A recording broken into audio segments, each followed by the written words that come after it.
Buenos días a todas y a todos de nuevo. Bienvenidos también a los que nos escuchan a través de la pantalla a este curso de verano sobre la redefinición del contrato social en las relaciones América Latina-Unión Europea, respuestas actuales ante retos globales. En esta segunda parte de la mañana del primer día hemos organizado una mesa redonda que hemos titulado La renovación de la democracia en América Latina y la Unión Europea, la desafección ciudadana y la crisis de representación. En el programa que tenéis hay un pequeño cambio. Rafael Garranzo no podía venir esta mañana porque precisamente estaba en Panamá con la toma de posesión del nuevo presidente, acompañando a Su Majestad el Rey. Él vendrá a la clausura de este curso. Entonces será el profesor José Antonio Sanahúja, director de la Fundación Carolina, quien va a hacer la intervención que estaba prevista, en este caso para Rafael Garranzo, pero será su propia intervención, por supuesto. Entonces hemos hecho esa modificación en el programa y posteriormente será Erika María Rodríguez Pinzón, que es profesora de Políticas y Relaciones Internacionales del Departamento de Ciencias Políticas de la Universidad Autónoma de Madrid, además de coordinadora de América Latina en la Fundación Alternativas. Y en esta ocasión, como persona que hará, digamos, de comentarista a las intervenciones, pues contamos con Andrea Patón González. Tenemos 2 horas para esta mesa redonda, con lo cual vamos a comenzar con el profesor José Antonio Sanahúja, que hará su intervención, y posteriormente la intervención de Erika, que te presentaré igualmente cuando llegue tu turno. Profesor Sanahúja, la audiencia es tuya.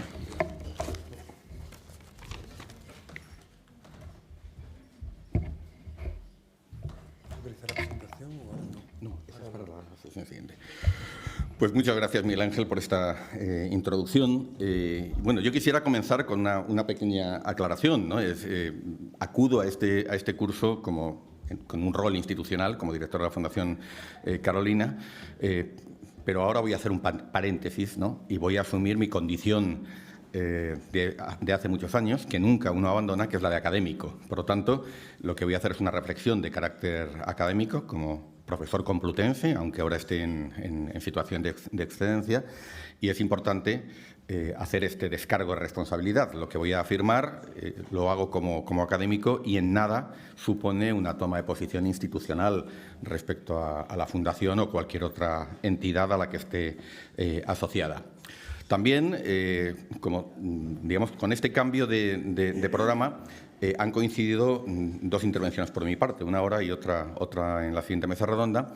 Y entonces hemos hecho una suerte de división temática, porque vamos a hablar de democracia, vamos a hablar de ascenso de fuerzas eufemísticamente llamadas iliberales o de ultraderecha, y nos vamos a centrar en el panorama latinoamericano en esta primera mesa y iremos después al panorama europeo en la mesa de esta tarde.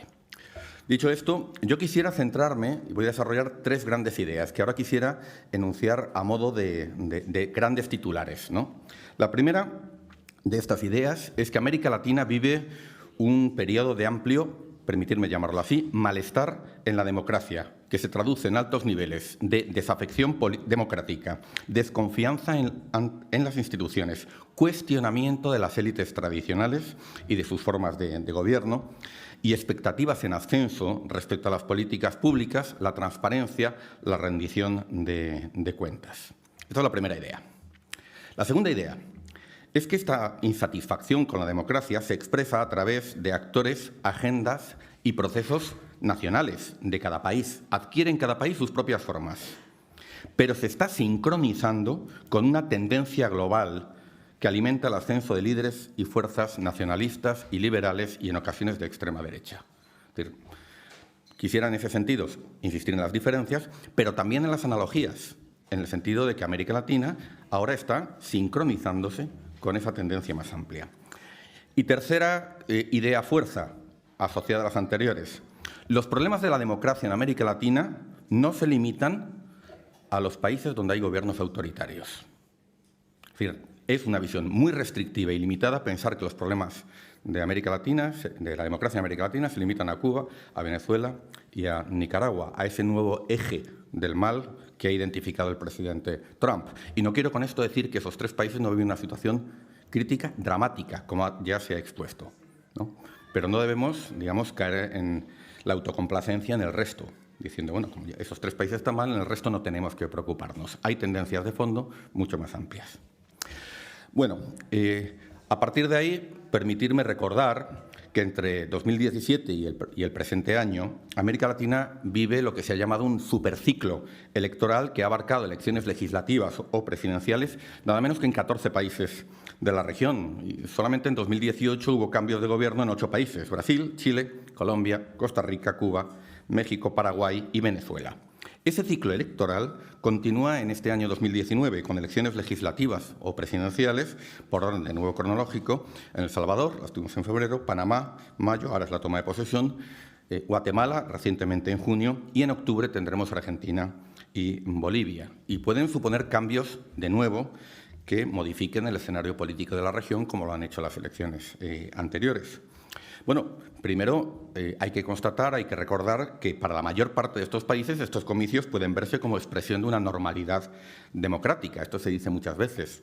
Hace 20 años, 30 años, esto no podía darse por descontado. Y entonces este es el elemento positivo, ¿no? Que hay relevo con normalidad a través de los procedimientos establecidos en la mayor parte de los países. Ahora, los resultados, que en muchos casos están suponiendo el advenimiento de nuevos líderes de partidos políticos y de liderazgos que antes estaban ausentes, que son completamente nuevos. Los cambios que se están produciendo en los sistemas de partidos, en esos comicios, expresarían ese malestar en la democracia que vive Latinoamérica, que antes he mencionado, ¿no? The Economist, recientemente, con su Democracy Index, ¿no?, nos decía que 2018 ha sido, para América Latina, otro año más de deterioro democrático. La región sigue siendo la región más democrática de todo el mundo en desarrollo, y esto es importante. Pero en ese año 2018, atendiendo a esos indicadores, 11 países de la región, ¿no?, en 11 países de la región hemos visto un deterioro de la calidad de la democracia. Un elemento positivo es que Costa Rica pasó a ser considerado una democracia plena, pero Nicaragua perdió muchos puestos derivando hacia el autoritarismo. De los 24 países de América Latina que este semanario evalúa a través del Democracy Index, Latinoamérica solamente cuenta con 2 considerados como democracias plenas, que son Uruguay y Costa Rica. Otros 14 son considerados democracias imperfectas, 5 son considerados regímenes híbridos y 3 son abiertamente autoritarios. Y quizás hay que destacar que Brasil, con la elección reciente que ha dado la presidencia al iliberal Jair Bolsonaro, pues sería en 2019 un candidato al retroceso en libertades, en garantías propias de la democracia y el Estado de Derecho. Teniendo en cuenta este escenario electoral y como telón de fondo ese malestar en la democracia y el cuestionamiento de las élites, que parece ser hablar de él, me gustaría hablar de la emergencia también de nuevas fuerzas y liderazgos políticos ajenos al establishment político en cada país. A esto se le añaden factores como las perspectivas económicas poco favorables en 2019 y tal vez 2020 y situaciones de crisis institucional y política que viven algunos países como los mencionados, Venezuela, Nicaragua, pero también Guatemala, donde se ha expulsado a un órgano de Naciones Unidas, ¿no?, que ha tratado de mejorar, ¿no?, la rendición de cuentas y la responsabilidad de ese gobierno, que es el caso de Guatemala. Todo esto pues anuncia una América Latina con mayores riesgos de ruptura, menos estable, menos predecible, tanto en el plano interno como en el plano de sus relaciones exteriores. El deterioro de los índices de calidad democrática, el malestar en la democracia que vive la región se expresa a través del retroceso en las libertades, la erosión de las instituciones, la erosión del equilibrio de poderes, la erosión del Estado de Derecho que se observa en algunos países. Pero de manera más general, lo que las encuestas de opinión, que después mencionaré, están mostrando es que hay una creciente desafección democrática, crisis de confianza hacia las instituciones y los partidos políticos, ¿no? Es el caso, por ejemplo, del Latinobarómetro, que nos lo dice con mucha claridad. Todo esto apunta también a una grave crisis de representación, ¿no?, de la que son objeto los partidos políticos, especialmente los tradicionales, a una mayor fragmentación política y a la aparición de esos nuevos liderazgos abiertamente iliberales y en ocasiones de ultraderecha.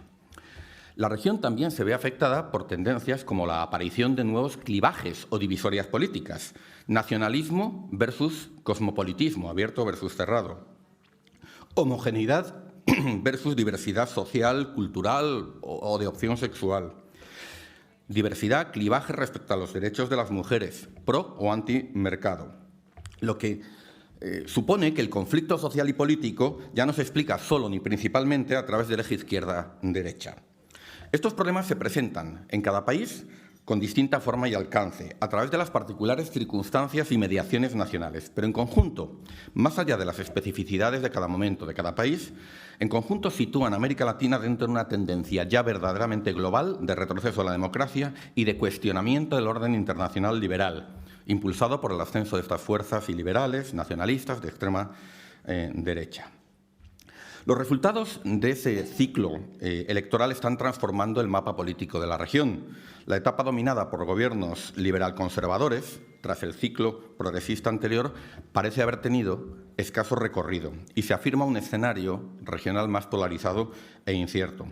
Las elecciones de 2017 en Chile y de 2018 en Paraguay y Colombia han dado paso a gobiernos más inclinados a la derecha y que además en algunos casos coquetean, ¿no?, con posiciones de ultraderecha, por ejemplo, en materia migratoria o en materia de seguridad ciudadana, asumiendo discursos punitivistas, ¿no?, muy extremos.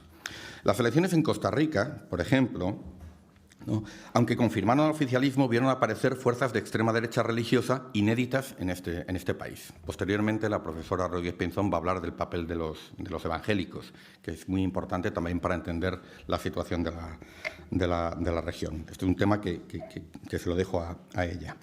Las elecciones de 2017 en Honduras también revalidaron el oficialismo, pero aparecieron nuevas fuerzas políticas y el proceso se saldó con una serie de crisis postelectoral que continúa a fecha de hoy con represión y violencia en las calles y violación de los derechos humanos. Pero han sido quizás las elecciones que se han celebrado en Brasil y en México las que expresan de mejor manera el profundo cambio político que se vive en América Latina, tanto en el plano de las preferencias electorales como de los principales clivajes políticos en sus respectivos sistemas de partidos, que se han visto muy alterados, y también, desde luego, los liderazgos en liza. Por el peso económico de ambos países han sido las elecciones, México y Brasil, de nuevo, las que han tenido mayores consecuencias, pueden tener mayores consecuencias en la política y los alineamientos regionales, y supondrán seguramente transformaciones importantes en política exterior y en política de desarrollo para la región. Con los procesos de transición y consolidación de la democracia de finales del siglo XX, la región vivió una etapa de verdadero optimismo democrático, que en muchos casos era parte de las teleologías liberales de fin de la historia de ese periodo. Pero desde los 2000, ese optimismo parece haber quedado atrás y tenemos visiones más circunspectas y problemáticas. La normalización de elecciones y el amplio reconocimiento de los derechos políticos no significa que estos estén plenamente vigentes. En muchos países siguen actuando con un alto grado de impunidad grupos armados. En algunos, en particular, hay grupos paramilitares, bandas delictivas, persisten las violaciones de los derechos humanos, ¿no?, las amenazas y asesinatos de periodistas, no está asegurada la independencia del Poder Judicial o de los órganos de control electoral, o bien hay control de los medios de comunicación, ¿no?, que están en muchos casos concentrados en muy pocas manos. Y esto dificulta una competición electoral justa, abierta. Ello afecta negativamente a la legitimidad de origen de los gobiernos, en algunos casos con graves consecuencias. Pero donde se plantean los principales interrogantes en el ámbito de es en el ámbito de la legitimidad de resultado y el pleno ejercicio de la ciudadanía, a causa de la insuficiente o inadecuada respuesta gubernamental a las demandas y las expectativas económicas y sociales de sociedades que ya son distintas a como eran hace 15 años. Sociedades con unas clases medias más amplias y más exigentes, pero que aún así siguen marcadas por la desigualdad y la exclusión. Si se atiende a las encuestas de opinión, la democracia en sí sigue gozando en América Latina de un amplio apoyo, aunque en retroceso. Pero existe un creciente grado de insatisfacción con la forma en la que funcionan las democracias, que es una cosa distinta, ¿no? Y ello pone en cuestión el alcance y el contenido del concepto mismo de democracia y de su vigencia en América Latina. Los últimos datos de los que disponemos son los de las encuestas del Latinobarómetro de 2018. Y permítanme destacar que muestran los peores resultados de la serie histórica desde que se inició en 1995. Desde 1995, desde entonces, el apoyo a la democracia ha pasado de 2/3 de la población total a un 52% en 2017 y en 2018 había bajado a menos de la mitad de la población, al 48%. Hay países donde además el apoyo a la democracia como tal es aún más bajo. México un 38%, Brasil solo un 33%. En los países del llamado Triángulo Norte de Centroamérica, azotados por la violencia, Guatemala, El Salvador y Honduras, la proporción oscila entre el 28 y el 33%. O sea, solamente 1 de cada 3, 4 personas, ¿no?, apoya la democracia como mejor forma de gobierno. Pero si vamos a los datos sobre la satisfacción con el funcionamiento de la democracia, pues estos son mucho más inquietantes. La proporción de personas insatisfechas con el funcionamiento de la democracia entre 2009 y 2018 pasó del 51 al 71%. Los satisfechos cayeron del 44 al 24%. Solo 1 de cada 4 latinoamericanos está satisfecho con el funcionamiento de las democracias. Este es el nivel más bajo en más de 20 años. Un 15% declararon que un gobierno autoritario podía ser preferible si daba orden y progreso. Hay países en los que esa proporción es más alta. Paraguay y Chile, respectivamente, con 27 y 23% de la ciudadanía que preferirían un gobierno abiertamente autoritario. El deterioro de la democracia también se expresa en la creciente indiferencia de la ciudadanía frente al tipo de régimen de gobierno. Entre 2010 y 2018 los indiferentes pasaron del 16 al 28%, más de una cuarta parte. Esto significa alejamiento de la política, una no identificación ni con la izquierda ni con la derecha, mayor abstencionismo, ¿no? Desde luego, cito al Latinobarómetro, este contingente de desafectados de los gobiernos, las ideologías y la democracia son la mayor fuente de preocupación en el surgimiento de populismos en la región. No son una novedad, pero hace años que se observa su crecimiento. Fin de la cita. El país más indiferente con respecto a los regímenes democráticos o no democráticos es El Salvador, el 54% de indiferencia. Honduras y Brasil, más del 40%, 38% de indiferentes en México, ¿no? Estos son indicadores, creo, también que deben llamar nuestra atención y nuestra preocupación. Un mensaje importante que arrojan estos datos es que los problemas de la democracia en América Latina no se limitan a los países donde esta no existe, Cuba, o donde ha dejado de existir, Venezuela y Nicaragua. Está en el resto, donde el principal problema lo constituyen el deterioro, la no renovación de las élites, la corrupción, la desconfianza ciudadana en las instituciones, ¿no?, de la democracia, la falta de líderes y, sobre todo, la falta de respuesta de la democracia a los problemas percibidos por la ciudadanía. Un informe de IDEA Internacional, una institución centrada, una ONG centrada en el análisis y el apoyo a la democracia, señalaba que la incapacidad de los gobiernos para cumplir sus promesas ha erosionado la confianza de la opinión pública en los políticos y específicamente en los partidos políticos. Económicamente, las familias de clase media temen la pérdida de puestos de trabajo debido a la recesión económica y al cambio tecnológico. Los jóvenes desempleados y sus familias, después de hacer un importante esfuerzo por prosperar, sienten en ocasiones que el sistema les ha fallado. Y todos estos factores incrementan la desconfianza hacia el sistema político. Un paréntesis, este es un informe sobre América Latina, pero los problemas que señala nos suenan familiares, nos suenan muy, muy cercanos. De nuevo, las encuestas reflejan índices de preocupación ciudadana ante problemas como la violencia, la corrupción, el desempleo y la pobreza que son mayores en América Latina que en el resto del mundo, y una visión pesimista respecto al futuro, ¿no? Frente a un 60% promedio, en Argentina, Brasil, México y Perú, entre el 68 y el 88% de la población, según la casa de encuestas Ipsos Mori, piensa que el país va en la dirección equivocada, que su país va en la dirección equivocada. La expansión de la clase media, que es un cambio muy favorable, que es el resultado de más de una década de crecimiento económico en la región, ha ido acompañada de una mayor demanda de bienes y servicios públicos, de una mayor demanda en una mejor gobernanza, y estas no siempre se han visto satisfechas. Y como consecuencia, una buena parte de la clase media, como ya lo hizo la clase alta, abandona o evita utilizar la educación, la salud y otros servicios públicos y opta por aquellos de mejor calidad que ofrece el mercado. No existe, por lo tanto, ningún incentivo para pagar impuestos. ¿Para qué voy a pagar impuestos si otros no lo hacen y además yo ya me pago en el sector privado la educación y la salud? No hay incentivo para pagar impuestos y tampoco para exigir una mejora de los servicios públicos. Y se rompe, además, los impuestos y el gasto público es parte del contrato social, implican un compromiso de la ciudadanía con la colectividad, con la comunidad política, en términos de unos derechos que colectivamente nos hemos dado. A ello se suma la preocupación por la corrupción y un fenómeno que va mucho más allá, y que ha puesto de relieve con algunos magníficos estudios recientes, por ejemplo, Oxfam Internacional, que es el problema de la captura de políticas. Espero que Andrea Costafreda nos hable después de ello. Bueno, también un dato de encuestas que indica la erosión de este pacto fiscal. En América Latina, ¿no?, entre 2011 y 2015 la población dispuesta a evadir impuestos pasó del 46 al 52%. Todo esto significa que el contrato social básico se está debilitando y no podemos generar un nuevo contrato social que tiene que tener estos elementos como elementos centrales. A todo esto se le suman datos de encuestas que no voy a enumerar, son bien conocidos respecto a la desconfianza en las instituciones, los partidos políticos, la judicatura, los parlamentos, ¿no?, etcétera, etcétera, ¿no?, y que afectan, y esto también es un dato importante, incluso a las empresas y a los negocios, en la medida que se percibe, ¿no?, que influyen en ese proceso de captura de políticas para capturar rentas y que no contribuyen a que se gobierne en favor del interés general, ¿no? Y esto, voy a terminar con ello, contribuye a una generalizada percepción de que la acción de gobierno se orienta a satisfacer los intereses de determinados grupos sociales, de los ricos y poderosos, y no de las mayorías y el interés general. Y, de nuevo, como tendré ocasión de señalar, este es un problema que también se reproduce en los países avanzados.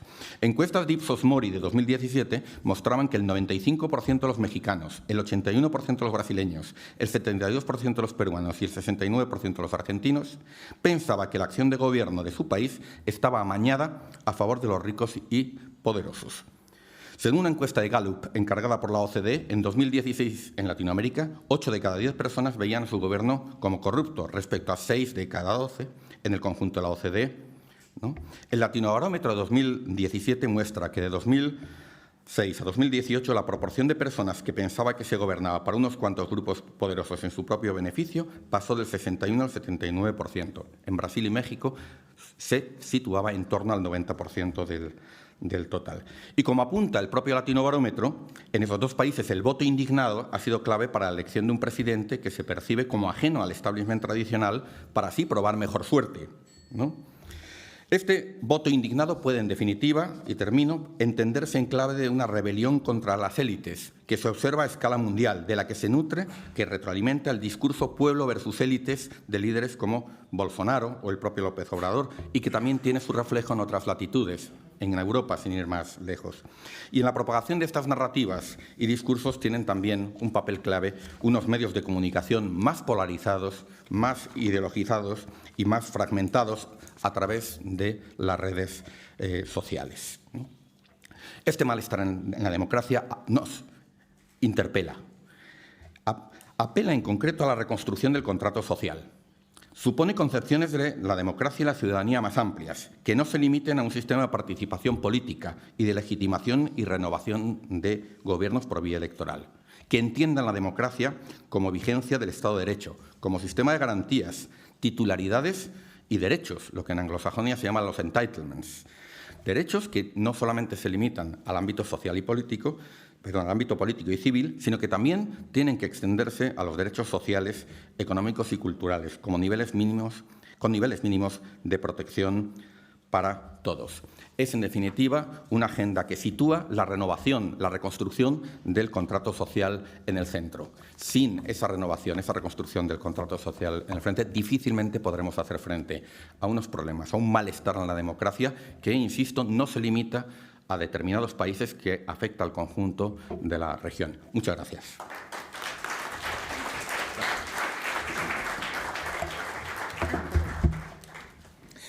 Muchas gracias, profesor Sanahúja. Sí, sin duda, has encuadrado muy bien esa necesidad, ¿no?, con lo que finalizabas, ¿no?, la necesidad de poner el contrato social en el centro. Grandes problemas, erosión, voy a citar solamente palabras que nos hacen reflexionar: erosión, desafección, crisis, un concepto que a lo mejor no utilizamos demasiado, pero es homogeneidad en sentido negativo, ¿no?, porque tendemos a esa homogeneidad ante un mundo diversos.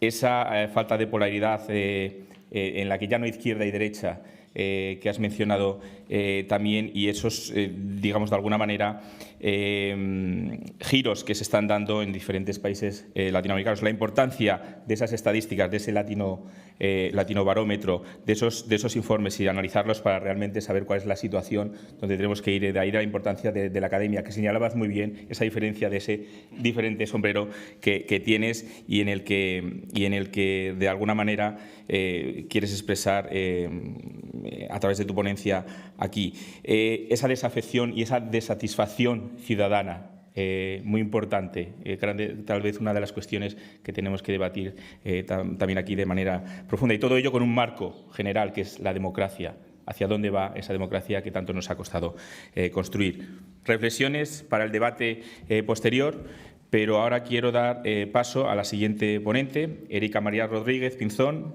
profesora de Políticas de Relaciones Internacionales del Departamento de Ciencias Políticas de la Universidad Autónoma de Madrid, colombiana de origen, doctora en Sociología, profesora de Sociología y coordinadora de América Latina en la Fundación Alternativas. Erika, muchas gracias por acompañarnos y la audiencia es toda tuya. Te damos 20 minutos también. Vale. Bien, pues muchísimas gracias. Yo creo que el profesor Sanahúja ya ha hecho un estupendo panorama. No sé si la presentación se ve. Bien, hay que darle a que se vea. Pues no se ve. Bien, pero bueno, voy a empezar hablando. Ha hecho un estupendo panorama y es cierto que para hablar de América Latina siempre es difícil generalizar, pero es cierto que las claves para entender la democracia y los problemas de la democracia son bastante generales en el continente y como en la región. Y como señalaba, no son solamente de aquellos regímenes o de aquellos países que tienen más problemas con autoritarismos, sino que son generalizadas y sobre todo van en una tendencia creciente, ¿no? Y eso es una de las claves para entender la actualidad y los desafíos, sobre todo de América Latina hacia los próximos años. Bien, ahora sí se ve. Vale.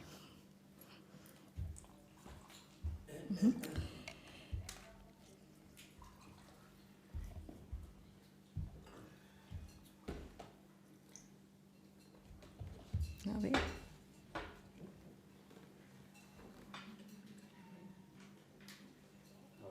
Ahora. No. Ahí está, ahí está. Bien, voy a empezar muy brevemente con dos gráficos, pero de los cuales ya... ay, lo estoy cambiando aquí. De los cuales ya ha hablado el profesor Sanahúja, ¿no? Que son el apoyo a la democracia. Simplemente puse los datos de 2010, 2017 y solo quiero que se fijen en el aumento, en la disminución de personas que apoyan la democracia, el 63% en 2010, en 2017 el 53%. Y a los que les da lo mismo una democracia que un régimen autoritario aumentan del 15% al 25%, ¿no? Entonces, muy brevemente, es un panorama regional que ya nos dio el profesor Sanahúja. Y para mí otro indicador importante es la confianza en el gobierno, ¿no? Ese sistema en la institución clave que se supone que es en la que materializamos esa creencia en la democracia, que es a través de la acción del gobierno. Pues ahí hay una tendencia importante y es el cambio que se ha dado entre 1995, 2010 y 2017, que tomé como fechas de corte, cómo va creciendo los que tienen ninguna confianza, ¿no? En el 95 era el 24%, luego baja al 23% en el 2010, pero en el 2017 estamos hablando de un 41% que no tienen confianza en el gobierno. Y ese es el panorama en el que nos vamos a plantar, después de, como decía, la introducción la visión tan general que ha dado el profesor Sanahúja, para entrar en unas dimensiones más concretas del análisis. En mi caso, me partí de hacerme algunas preguntas, ¿no?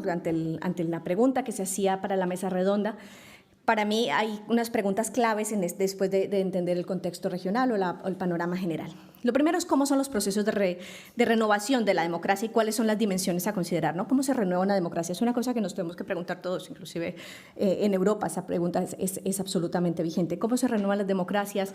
¿Es una renovación intergeneracional? ¿Es una renovación institucional? ¿Es una renovación de los procesos de participación y de representación? Luego, evidentemente, para el caso de América Latina hay que preguntarse si puede haber democracias de calidad en el marco de la alta desigualdad que se presenta en la región. Es clave. ¿Cómo se asegura y se garantiza la participación y la calidad de democracia en países tan altamente desiguales? Y no solamente desiguales en materia económica, sino desiguales en el acceso a los recursos de la democracia, ¿no? A las herramientas de la democracia. Por otro lado, uno de los hechos emergentes, que es el voto religioso como un determinante en la democracia, porque en muchos países está teniendo cada vez un peso mayor y es muy importante dentro de la construcción del discurso político cada vez más. ¿Es comparable con las tendencias de lo que estamos viendo en Europa o en Estados Unidos, con ese voto conservador, con ese voto de ultraderecha? ¿Podría compararse? ¿No podríamos hacer algún paralelo? Desde luego, eso es una pregunta a resolver. Y finalmente, realmente, América Latina sigue siendo una región joven, aunque está haciendo su proceso de transición democrática. ¿Cómo se espera que esos actores jóvenes lleven los procesos de transformación, ¿no? Porque es evidente que la región tiene que transformarse, pero ¿cómo se está involucrando a los que van a tomar el testigo? Y una pregunta que para mí que se plantea en España, que es un debate muy vivo en España, pero que yo creo que también es necesario plantear en América Latina, que es la necesidad de renovar intergeneracionalmente los pactos, y especialmente el contrato social, ¿no? ¿Cómo se renueva ese contrato? ¿Cuáles son las herramientas para renovar ese contrato? ¿Cómo se construyen esos diálogos intergeneracionales que permiten la renovación de ese contrato? Y esa es una cosa que en una región ampliamente elitista, con una élite muy permanente a lo largo del tiempo, prácticamente histórica, hay que plantearse, ¿no? ¿Cómo le estamos entregando ese testigo de la democracia a personas que saben que no cambia fácilmente porque siguen siendo los mismos los que están en el poder? Hay que renovar ese pacto. ¿Cómo se mantienen esas élites para que en el futuro, cómo pretenden mantenerse ante la emergencia de nuevos actores políticos o de la entrada de esos actores jóvenes al ejercicio de la democracia? Bien. Para mí, voy a volver, bien. Para mí estas dimensiones hay tres partes donde podemos ver que tendríamos que analizar esas preguntas para darle respuesta. La parte estructural, evidentemente, hay que hablar de la desigualdad en América Latina, la desigualdad es estructural. No entro en la parte institucional porque evidentemente se me escapa de la capacidad de este análisis. El nuevos clivajes, que es algo que señaló también el profesor Sanahúja, es entrar esas nuevas dimensiones sociales que van a marcar tendencias, que van a marcar formas en las que la sociedad decide y se siente representada, y los nuevos actores políticos, ¿no? Y entender al colectivo, el joven dentro de esos nuevos actores políticos, en el sentido de que pudiera tener una capacidad transformadora. Para eso, las tres dimensiones que elegí, en primer lugar, son las clases medias. ¿Por qué la clase media? América Latina es una región que ha estado afectada por la pobreza. La pobreza ha determinado, la lucha contra la pobreza fue la que determinó los últimos años, una lucha que fue en buena materia exitosa, pero que también está en juego en cuanto no tiene una sostenibilidad fiscal muy clara, ¿no? Entonces, el problema de la lucha contra la pobreza, el objetivo, de la lucha contra la pobreza es llevar la gente a la clase media, ¿no? Sacarla de la pobreza extrema, de la pobreza, y llevarlos hacia la clase media. Pero tenemos unas clases medias que, aunque se hayan aumentado en los últimos años, durante el último decenio, gracias a unos eventos económicos internacionales y un buen ciclo para América Latina, tienen una altísima vulnerabilidad. Entonces, lo primero que tenemos es una clase abultada, sí, una clase que ha crecido, que se ha duplicado prácticamente en una década, pero que es altamente vulnerable, que cualquier evento vital que no está cubierto al no existir unos estados del bienestar sólidos, pues te vuelve a llevar a la pobreza, ¿no? ¿Qué pasa si te enfermas? ¿Qué pasa si tienes que asumir los gastos o el desempleo? Además es muy dependiente, obviamente, de la calidad del empleo y de las tasas de empleo. Entonces, la región es altamente vulnerable a nivel macroeconómicamente internacional. ¿Por qué? Porque sigue siendo una región productora de materias primas, lo cual la hace vulnerable a los choques externos, y además su clase media es altamente vulnerable, porque tiene riesgo de caer en la pobreza. Eso va a determinar buena parte del comportamiento de esa clase media. Más adelante voy a entrar en ello. Sin embargo, claro, tú me decías, la gran problema de América Latina es la pobreza, pero su gran herramienta es esa clase media que ha crecido. Esa es la herramienta de la democracia. Es una clase media desconfiada, no es una clase media, y en esto hay varios autores se señalaba como miedo a la clase media, como si fuera una clase media que estuviera más desafecta que otros al gobierno. No, lo que muestran los datos es que esa clase media no es mucho más desafecta que otros sectores al gobierno, está igualmente descontenta, pero dentro de la media del descontento que también presentan las clases más populares, ¿no? Es una clase media descontenta con las instituciones, y es una clase media que especialmente no ha visto que se respondan sus demandas al llegar a ser clase media. Las demandas de la gente, evidentemente, al pasar de la pobreza a la clase media cambian.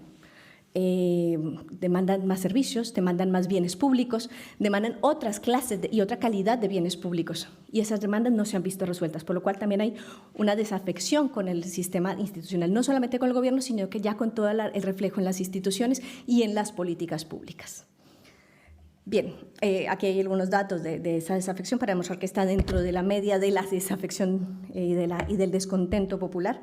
En América Latina, la clase media no es especialmente más descontenta, pero está altamente descontenta, ¿no? ¿Qué me preocupa de aquí? Hay que ver las clases medias como actor político, digamos, como no es un actor político en términos de teoría política, pero entendemos que las clases medias, sobre todo cuando se han generado expectativas, ¿no?, de lo que representaba tener una capacidad de consumo, poder acceder a determinados bienes, servicios, unas expectativas de cambio generacional, de movilidad social, pues evidentemente las expectativas juegan ahí un papel muy importante, la aspiración y el enfrentamiento a la realidad. El enfrentamiento a la realidad de esas clases medias es, le decimos, sí, ahora puedes consumir, pero, ojo, que sigues siendo vulnerable. Ojo, que por mucho que tus hijos puedan acceder a determinadas mejoras en la vida, no necesariamente van a tener la movilidad social ascendente garantizada. ¿Cómo responden las personas a esos desafíos, ¿no? Al verse, recuerdo mucho el caso de Chile, ¿no?, después de la dictadura, que se hablaba de todo eso que iba a venir bueno para la clase media y cómo el no conseguirlo generó una altísima desafección y una altísima frustración, ¿no? La frustración está presente cuando no consigues realmente ver materializadas las mejoras en tu vida o cuando sigues viviendo con miedo. El miedo es una cosa que va a pasar un poco más adelante. ¿Cómo se relaciona con la política esa clase media? Tiene un deseo de cambio, quiere que las cosas cambien, pero es desafecta al mismo tiempo, pero está descontenta, las instituciones no funcionan bien, no se siente representada y le da gran importancia a la desigualdad como uno de los efectos, como uno de los grandes males de la sociedad.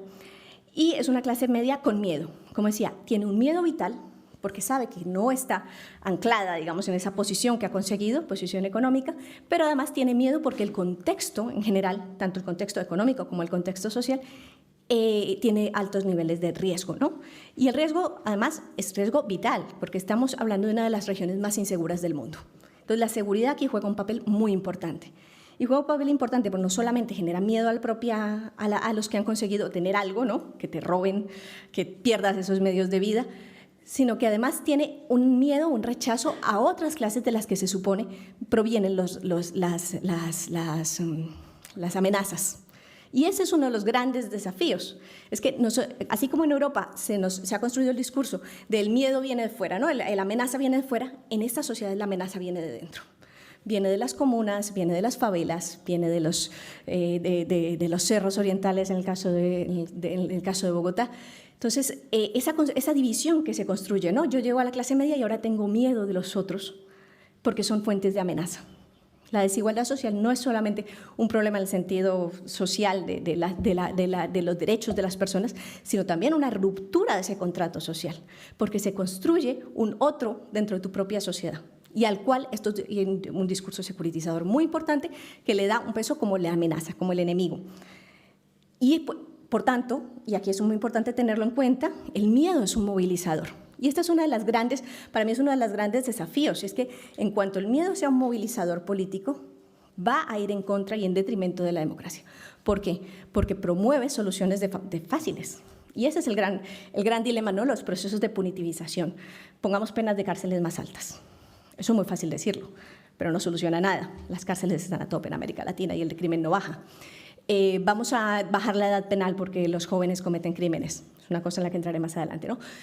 Pero eso tampoco resuelve nada realmente. ¿Por qué? Porque sigue habiendo un delito aspiracional, porque sigue habiendo una gran desigualdad entre los jóvenes, pero es un movilizador político, y es un movilizador político tremendamente peligroso. Sin embargo, también tenemos que ver la clase media como potencial. Primero, tiene un peso demográfico altísimo. En la anterior imagen yo mostraba que en algunos países 70-80%. El segundo es que la clase media tiene conjuntos de elección más amplio. El problema de la pobreza es que te limita la libertad para elegir, la libertad para hacer cosas, ¿no? La clase media ha conseguido esa parcela de libertad para poder hacer algunas cosas más, como por ejemplo movilizarse políticamente, para ampliar sus conjuntos de elección. Tiene además las herramientas formativas para ello. Por tanto, es una oportunidad. Y también tiene una mayor capacidad de acción social y movilización. No es una clase media apática necesariamente. Y esto lo hemos visto en algunos países. Han habido movilizaciones importantes en Argentina, en Brasil, en el anterior periodo presidencial, donde hubo movilizaciones en las cuales la clase media se movilizó por servicios públicos, por ejemplo, porque le afectaba claramente la baja calidad de los servicios públicos por los cuales ya se sentía un demandante en pleno derecho porque estaba pagando impuestos. Entonces sí tiene capacidad de movilización social y sí se moviliza cuando ve la necesidad. Otra de las dimensiones, la segunda dimensión para mí importante es el clivaje, donde se ve unos cambios importantes en la materia de la definición identitaria, es el religioso. La religión tiene un papel muy importante y concretamente el factor religioso evangélico. En esta gráfica podemos ver que el cambio religioso de América Latina en el último siglo, como la raya superior, la línea superior son los católicos que descienden claramente y la línea media son los protestantes que aumentan y tienden a converger, ¿no? Ese cambio tiene un reflejo político, pero tenemos varias preguntas sobre ese cambio porque nos llama mucho la atención, ¿no? Los resultados electorales están haciendo que en muchos países nos llame la atención el peso político que pueden estar teniendo, pero hay que cogerlo con pinzas, ¿no? Hay que revisarlo con mucho más cuidado. Lo primero, porque la presencia regional es diferenciada. En este caso, generalizar es difícil. Es distinto la presencia religiosa en Guatemala, en Centroamérica, que lo que está ocurriendo con la presencia en Colombia, por ejemplo, porque son estructuras distintas. Las iglesias, hay que entender que es un conjunto de iglesias evangélicas, no una sola, con distintas formas de acción y con distintas formas de movilización social. No se pueden agrupar en un solo paquete como sí se podía hacer con el catolicismo. Hay que entender que aquí el factor de los políticos evangélicos tiene un peso importante y una de las cosas que demuestra la evidencia estadística o la evidencia electoral en realidad es que no es solamente el hecho de que no es el voto por la religión, sino el voto por la figura en muchas veces la que determina el peso de los evangélicos. Es decir, sigue teniendo un papel importante el peso de las figuras. ¿Quién se presenta, no? Caso de Costa Rica, por ejemplo, donde llegó a segunda vuelta un evangélico, pero no era simplemente el voto evangélico lo que explicaba, sino era esa figura que era capaz de aglutinar más que el voto evangélico. Entonces, nos tenemos que preguntar si son políticos evangélicos o evangélicos políticos, si es solamente la pertenencia a la iglesia lo que da esa capacidad de movilización o sigue siendo la capacidad y el carácter de esa figura que aglutine o que se presente enarbolando esa bandera.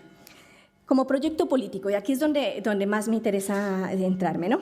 Es un proyecto político. Es un proyecto de gobierno. Tendríamos que ver el papel de la Iglesia evangélica. El modelo, digamos que ha evolucionado a lo largo del tiempo, ha cambiado, pasó de ser un modelo evangelizador, bueno, es esencialmente un modelo evangelizador, pero pasó de ser un modelo esencialmente protector de valores a ser un modelo transformador de la sociedad. Y eso le ha permitido calar, ¿no? Y eso le ha dado una capacidad de movilización, porque sus fieles no son solamente fieles y seguidores, sino que también son reproductores de la ideología. Por eso tiene esa capacidad de penetración. Sin embargo, eso no quiere decir que tengan un proyecto de gobierno como tal. Y aquí eso ¿cómo lo vamos a ver? Porque son claves, son más bien partidos en cierta forma bisagra, como se llama en España, o son claves de las coaliciones, pero no por un proyecto político propio único, proyecto de gobierno.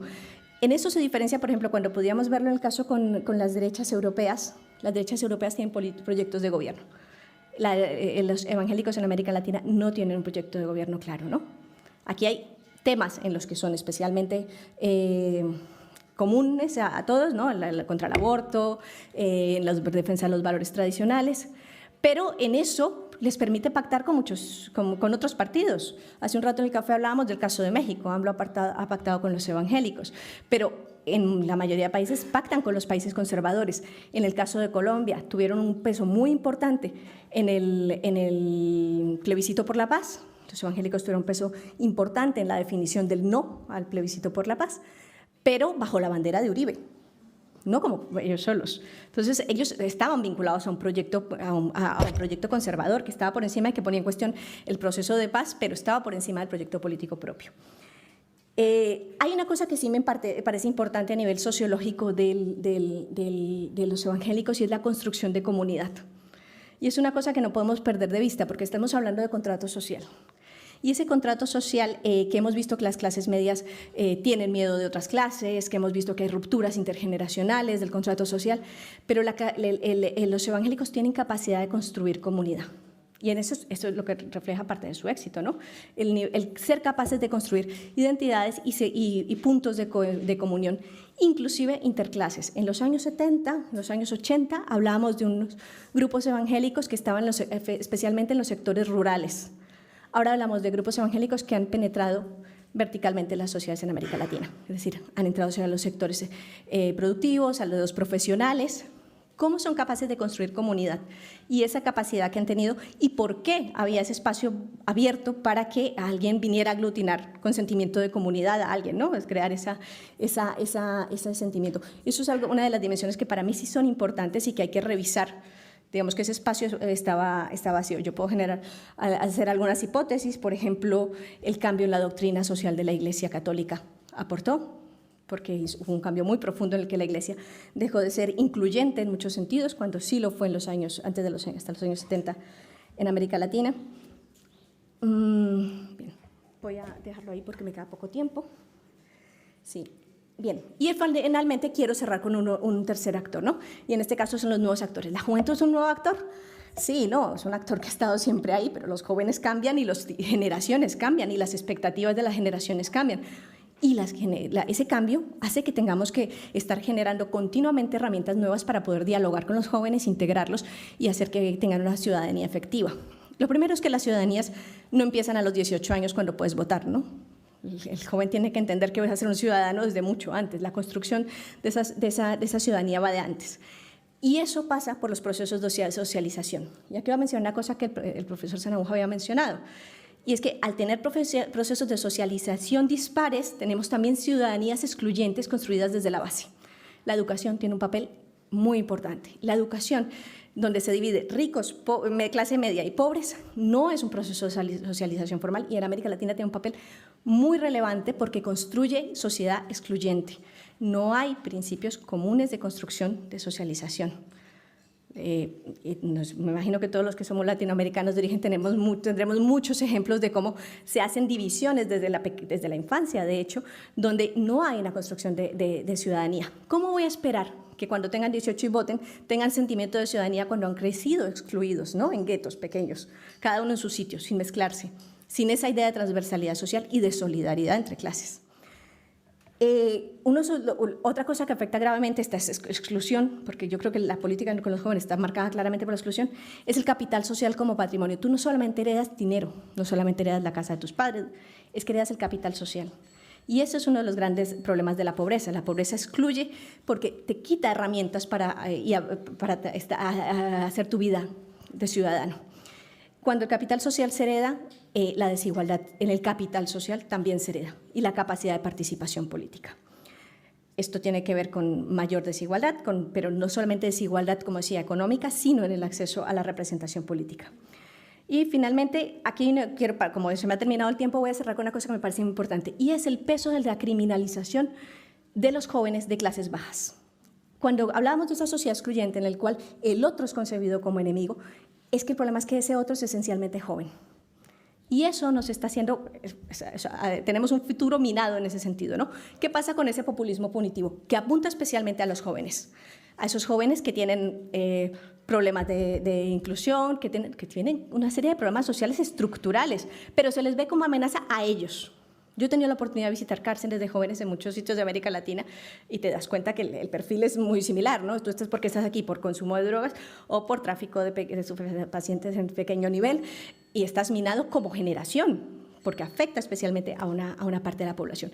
El miedo del que hablábamos antes tiene una repercusión aquí, claramente, y eso va a afectar claramente el futuro de América Latina. Bien, no es más. Muchas gracias.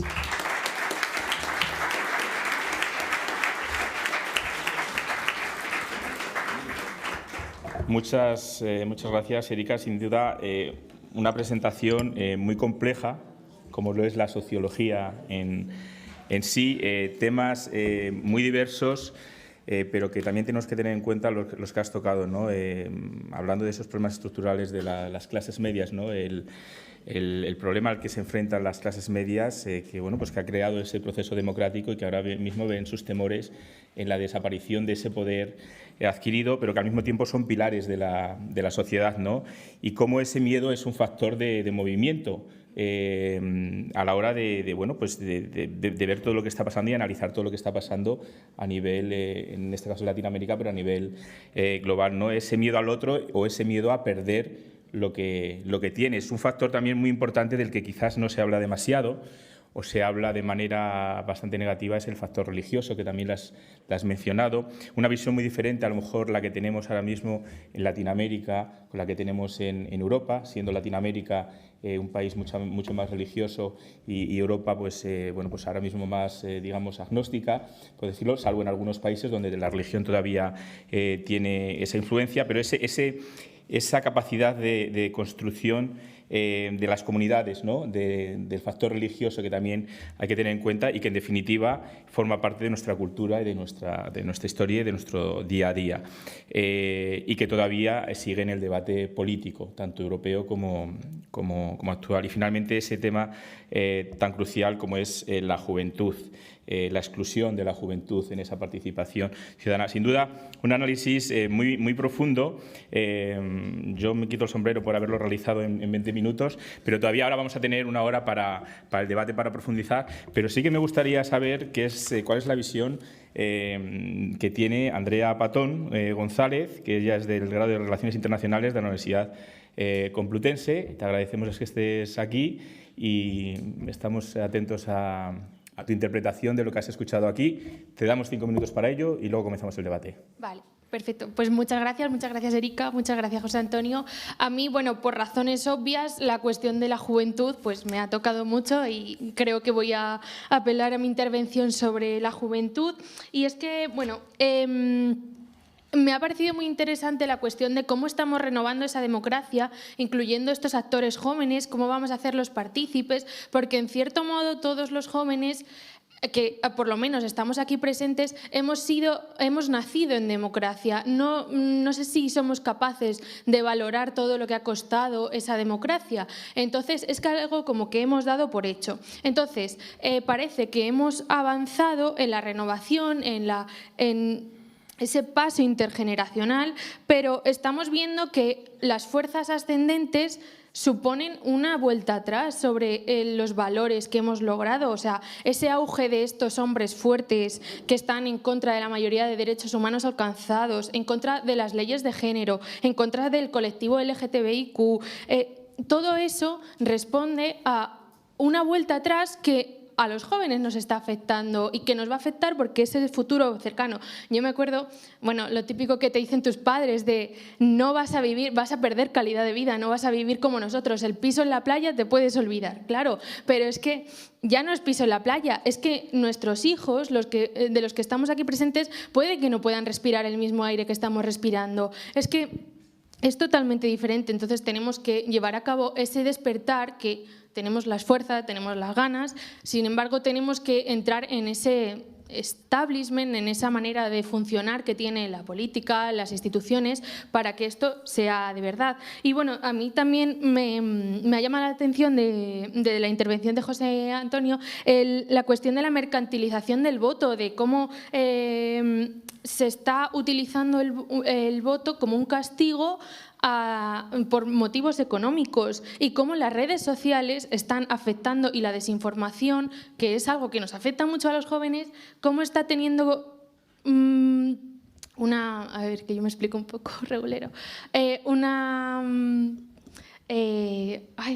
está afectando directamente a las cuestiones democráticas. Entonces, esa insatisfacción, la cuestión de la clase media, que cada vez es una clase media que se debe redefinir, que no es como la de nuestros padres, y que a los jóvenes nos va a tocar vivirla de otra manera y conforme bien podamos. Así que muchas gracias. Y si hay más preguntas. Muy bien, muy bien. 2 minutos y medio. Reacciones por parte de los ponentes. Hablamos del despertar necesario de la juventud. En realidad es que ha estado dormida todo este tiempo esta última generación. ¿realmente es necesario ese despertar o simplemente no se han dado las condiciones o no han tenido los instrumentos, las vías para ser escuchados?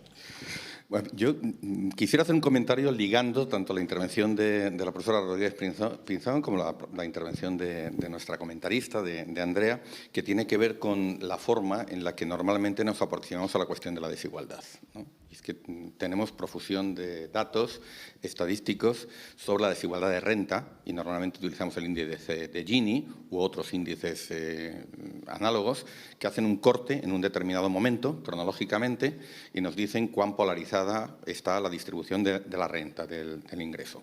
Ya tenemos un problema ahí porque nos habla de ingreso, pero no nos habla del patrimonio, ¿no?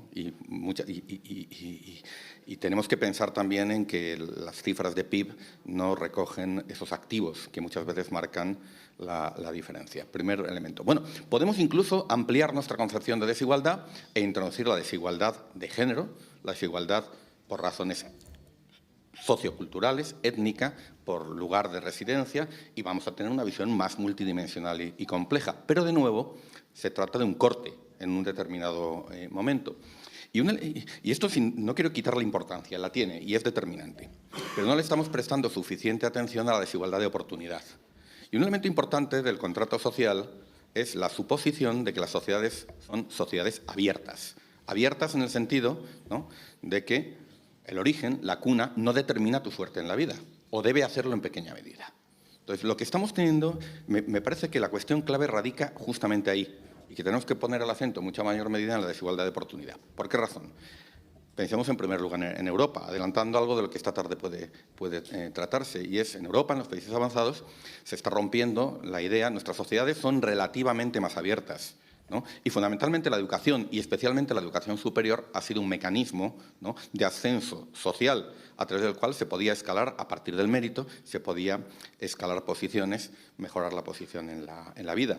Hoy lo que estamos encontrándonos en las sociedades avanzadas, por distintos procesos, son sociedades más segmentadas, y donde esa suposición se está poniendo en cuestión. Las clases medias hoy, que son las más amplias en nuestras sociedades, ya no tienen la certeza de que la siguiente generación no ya que pueda ascender verticalmente como lo hicieron la anterior, sino incluso que puedan mantener la posición que tienen. Se está viendo un proceso de desplazamiento hacia abajo que está haciendo a nuestras sociedades avanzadas más segmentadas, más cerradas. Y esto es un elemento importante a la hora de poner en cuestión nuestro contrato social básico. Lo que ocurre en América Latina y en otras regiones, en países emergentes del mundo del desarrollo, es exactamente lo contrario. Y es que ese ascenso de las clases medias, que es el cambio social más importante, está suponiendo aspiraciones crecientes en términos de ascenso social. Entonces, un dato, por ejemplo, que nos recuerda en muchas ocasiones la secretaria general iberoamericana, Rebecca Greenspan, y es que en este momento más de la mitad, casi 2/3 partes de los estudiantes universitarios en el conjunto de América Latina lo son de primera generación. Es decir, sus padre y o madre no han tenido estudios universitarios. Esto es un proxy, es un indicador de que efectivamente está habiendo procesos de movilidad social ascendente. Pero las sociedades latinoamericanas siguen siendo sociedades muy segmentadas, ¿no? Y donde a menudo esas personas que adquieren estudios universitarios se están encontrando con bloqueos que tienen muy poco que ver con el mérito, que tienen muy poco que ver con la capacidad, que tienen que ver con el color de piel, que tienen que ver con la extracción social, que tiene que ver con eso que se llama el capital social, y son élites que no se están renovando, que están muy cerradas. Y esto también, cuando América Latina necesita una renovación del contrato social para configurar sociedades más abiertas, donde la movilidad social ascendente sea posible, pues esto no se está verificando. Concluyo con esta larga intervención, pero diciendo que fundamentalmente igualdad de oportunidades en este momento lo ha sido importante siempre, pero más importante ahora sí cabe para discutir esta cuestión. Y vinculado con la igualdad de oportunidad, el supuesto, la premisa de que un componente clave del contrato social ha de ser la existencia de sociedades abiertas que permitan la movilidad social ascendente. Gracias. Gracias, José Antonio. Erika, ¿algo que comentar? Solo muy brevemente, recuerdo que hay un informe del Banco Mundial justamente que decía que hay movilidad social frente a tus padres, pero no frente a tus pares.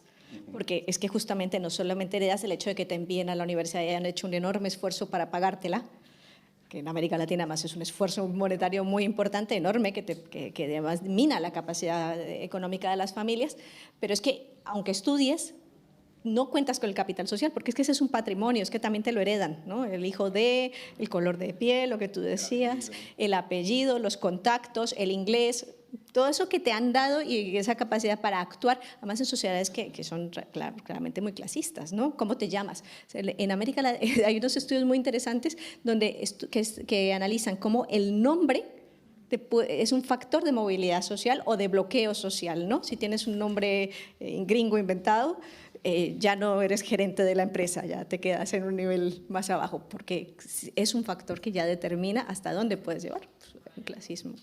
Sí. Muchas gracias. Preguntas. Fenomenal. Vamos a ir cogiendo de 4 en 4. ¿Se os parece bien? Empezamos. Vamos a ver. Primero a coger preguntas de los alumnos. Tenemos aquí 2 delante. Vamos a ver. Pues vamos. Primero, por aquí. ¿Te presentas? Hola, soy Francisco. Con el micrófono, por favor. Hola, soy Francisco. Vengo de Chile. Soy abogado. Estoy haciendo un máster acá en la Universidad de Málaga. Tengo una pregunta primero para Erika, muy corta. Tiene que ver con el castigo del voto en los grupos de voto evangélico o religioso. Si existe algún estudio que luego de que, como esta dinámica que tenían de pactar con cualquier partido político en base a sus intereses en un programa político, una vez decepcionados frente a un incumplimiento, ¿hay castigo de voto en las próximas elecciones? También por esta dinámica que tienen de organizarse. Y una pregunta para José Antonio en cuanto a la falta de participación en la democracia actual.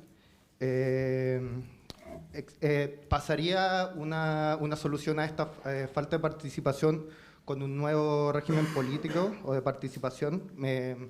Más que nada me centro en que Latinoamérica está lleno de centralismos y tal vez un modelo de autonomías incentivaría la participación ciudadana, digamos, porque sí, Latinoamérica es muy centralista, lamentablemente. Eso. Muchas gracias. Aquí al lado. David San Juan, representante de en España.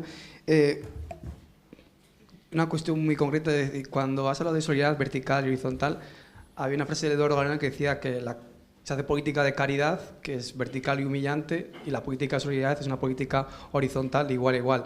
Y por el tema del miedo, ahora en Uruguay, que hay las elecciones en octubre, se ha conseguido un plebiscito que es el de vivir sin miedo, que se ha metido en cuestión en campaña, ya no solo de cuestión partidista, sino cuestión de Estado, que bajar la edad punitiva de 16 años. Me gustaría saber tu opinión porque ha movilizado no solo en partidos, sino a toda la sociedad. Y otra pregunta concreta es, bueno, yo que estoy bastante con el tema de movilidad educativa, si crees que en América Latina falta mucho también empezar a potenciar el término de movilidad educativa, dar becas, pero no solo en cuestiones de países, sino la relación entre los países, la integración de cómo se lleva ahora con las universidades europeas. Y otra cuestión bastante concreta es el tema del aborto en Argentina. Es decir, como has dicho, proyecto político, cuestión religiosa, para mí me gustaría saber qué ha pesado más, aunque están todo irrelacionado, si el tema de la dualidad entre el interior del país, que los senadores han cambiado el voto en la Cámara de los representantes políticos, de los diputados, o se ha pesado más la cuestión religiosa o el proyecto político de los partidos, qué decisión, porque al final ha sido un movimiento más de la juventud, no solo de las mujeres, sino de toda la sociedad, qué cuestión ha sido más ponderante. Muy bien, muchísimas gracias. Tenemos otra por aquí. Te presentas. Levántate para que te veamos, porque no sé si con la columna a lo mejor no. Y así te pueden coger también mejor las cámaras. Muy buenas a todos. Yo me llamo Frank y estudio el doctorado en la Universidad de Santiago en temas de migraciones e interculturalidad. Y en ese sentido, la siguiente intervención es básicamente una impresión que estoy teniendo en general de las ponencias, y es que se entiende el término de integración mencionado anteriormente como, creo yo, como un diálogo establecido entre los mercados desde un punto de vista efectivamente económico, pero noto la ausencia de un diálogo, comunicación intercultural como método de crear conciencia de la necesidad de un marco común de colaboración, desarrollo, no solo restringidas al marco financiero mundial. De otra forma, no me parece que la integración sea tal, sino se convertiría en una especie de expolio. Por tanto, y resumiendo, Me parece que la redefinición del contrato social y la relación del hombre con su entorno debería pasar por una visión un poco más empática, teniendo en cuenta las emociones ligadas a la cultura y a la identificación individual con respecto a la colectividad. Por tanto, me parece que el rol de la educación, que se mencionaba antes en este sentido, es crucial para legitimar un diálogo intercultural, y creo que las políticas tienen que ir en favor de esa educación y no en contra, como están yendo a todas luces. Esta es mi intervención. Gracias. Muchas gracias, Fran. Entiendo que es más un comentario, pero que seguramente tendrá reacciones por parte de los intervinientes. Por aquí, Erika, creo que también estás levantando la mano. Ir levantando las manos si alguno más tiene intervenciones, ¿vale? Que vaya viendo. Tenía por allá atrás. Vale, de acuerdo. Hola. Erika Ruiz, Fundación Carolina. Yo tengo mi sesión el viernes, pero no puedo evitar. Me tendría que sentar ahí a conversar. Pero bueno, tres cosas que creo que tenemos que introducir en el análisis. Esto ya lo hemos conversado en otro momento, pero en el caso de hablar de nuevas clases medias o de clases medias más amplias en América Latina, hay que tener cuidado con el término. Creo que lo estamos utilizando como taquigrafía conceptual y hablando de una cosa como clase media que no es clase media. Al final es una suerte de clase media del chino, para que nos entendamos, y no es la clase media tradicional, sin hacerla mejor o peor, sino simplemente que involucraba una serie de elementos, de valores y de aspiraciones que esta nueva clase media económica, que sobre todo económica, no tiene, que los orígenes de esos ingresos son probablemente el comercio informal, el narcotráfico, la corrupción o cualquier otra cosa, y que definitivamente no se vincula con un mayor apoyo a la democracia, que sería lo que esperaríamos de sociedades con clases medias más amplias, que el modelo político predilecto fuera la democracia. En ese sentido, creo que en el análisis de por qué los latinoamericanos estamos frustrados con la democracia o se le desprecia, creo que hay que considerar también los matices y los cambios que tiene que ver con que en dónde la democracia y cómo llegó la democracia a ese lugar. Es decir, yo creo que aquellos países que tuvieron dictaduras, Chile, Argentina, Brasil, podrán tener una visión de la democracia porque saben lo que es no tenerla, mientras que otros vivían en regímenes autoritarios, si quieren, pero no eran dictaduras, y en ese sentido, ¿qué valor puede tener la democracia? Y tercero, creo que tenemos que introducir la variable del cambio en los valores de estas sociedades. Es decir, hoy en América Latina pesa mucho más cuánto dinero tienes que la formación, los estudios, los posgrados o lo que tú quieras, o que hables inglés, decía Erika. Y de dónde viene ese dinero aparentemente ya no importa. Es decir, ha dejado de haber una suerte de sanción social sobre de dónde provienen esos fondos. Si esa es la expectativa, pues evidentemente ni el Estado ni un gobierno que se elige democráticamente va a brindar esas cantidades de dinero que brindan estos otros actores que están más que presentes en la región y que están alterando el contrato social en buena medida. Es decir, cuando además los proveedores de servicio son también estos grupos. Colombia es un caso, México es otro, es decir, son los cárteles del narcotráfico los que proveen salud, educación y otra serie de cosas. ¿Cómo puede defenderse un modelo democrático? Muchas gracias, Erika. Creo que tenemos de momento suficiente material. Hemos hablado de nuevo de religión, el tema de la participación, se ha incluido el tema del aborto también ligado a la religión, tema de interculturalidad, diálogo, comunicación. Diferencias culturales, el tema de los valores que ha sacado ahora recientemente Erika, ligado también a esos orígenes de la democracia. Es bastantes temas muy complejos, a ver cómo podemos darles respuestas. Bueno, muchas gracias. Contesto en primer lugar. ¿Tu nombre, perdona? Francisco. Bueno, has planteado dos cuestiones que son regionales, aunque uno rastrea la agenda chilena también en las dos preguntas que has planteado, ¿no? Justamente esta semana pasada he tenido la oportunidad de estar en tu país y, bueno, en las conversaciones que he tenido con politólogos y políticos, una de las cuestiones que emergía era el cambio que se había producido en Chile cuando se había eliminado el voto obligatorio y se había pasado al voto voluntario, y inmediatamente pues, se produce una caída, ¿no?, de las tasas de participación que están siendo muy bajas. Y bueno, esta es una diferencia tendencia es un matiz importante, porque hay todavía algunos países en América Latina que tienen el sufragio obligatorio. Pero la tendencia general, ¿no?, es efectivamente a menores tasas de participación, a tasas de abstención elevadas, con todos los matices que se puedan introducir. Y esto yo creo que entronca muy bien con lo que señalaban las encuestas, es decir, el desinterés en la política. Y también el desinterés suele estar emparentado o ser la antesala de un fenómeno que nos debe inquietar, que es lo que se denomina la antipolítica.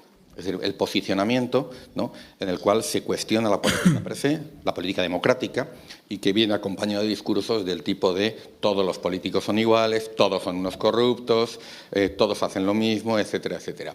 Históricamente la antipolítica es la antesala, cuando se extiende y es mayoritaria, es la antesala de los regímenes autoritarios, ¿no?, y legitima y cumple una función de legitimación de esos regímenes, ¿no?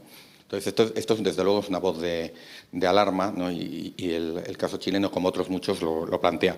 La otra cuestión que también es un debate en Chile es la cuestión de la descentralización, ¿no? Y bueno, claro, es descentralización, es desconcentración, implica competencias, implica recursos, ¿no?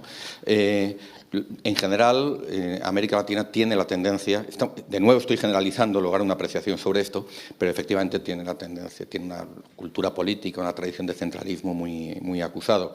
Y sobre esto, la verdad, habría que preguntarle más a un politólogo. Yo soy internacionalista y estoy ahora entrando en asuntos más propios de esa disciplina, pero desde luego hay un ámbito en el que sabemos que que mayores competencias y recursos revitalizan la participación, y es en el nivel local, ¿no?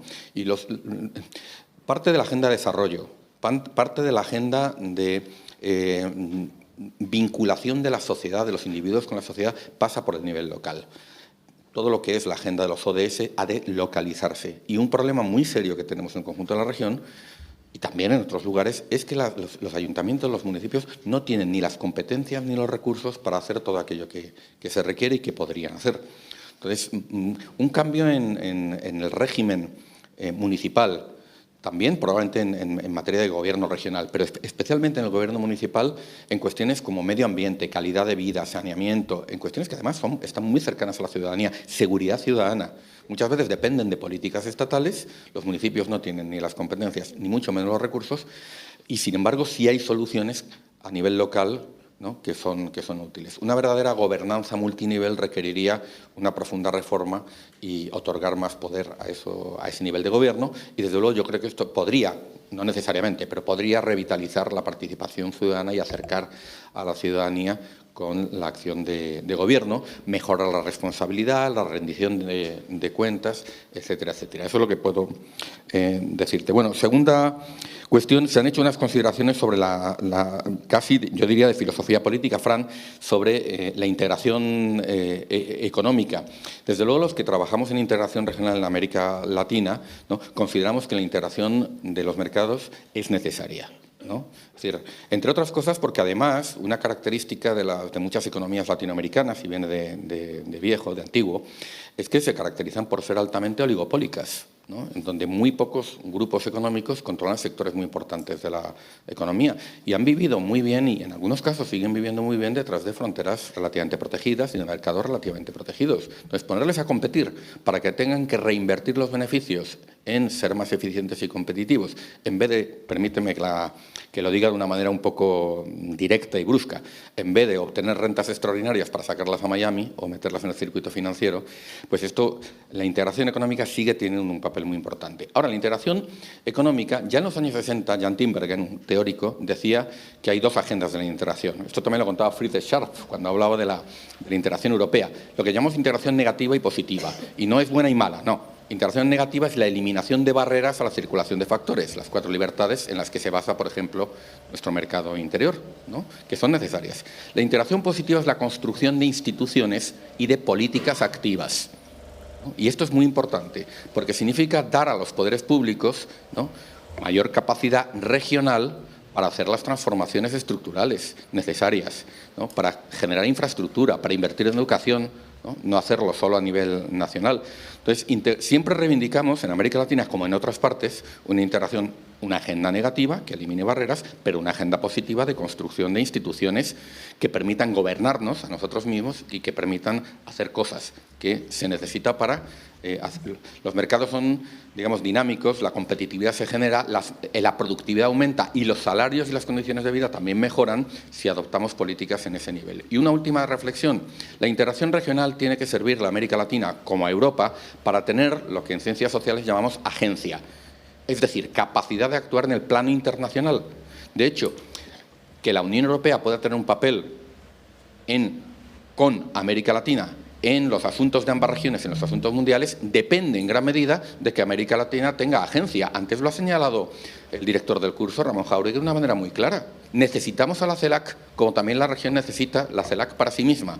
Pero sin la CELAC a nosotros nos va peor también, porque si no tenemos unos aliados latinoamericanos con una cierta cohesión interna, difícilmente vamos a poder aportar gobernanza al sistema internacional.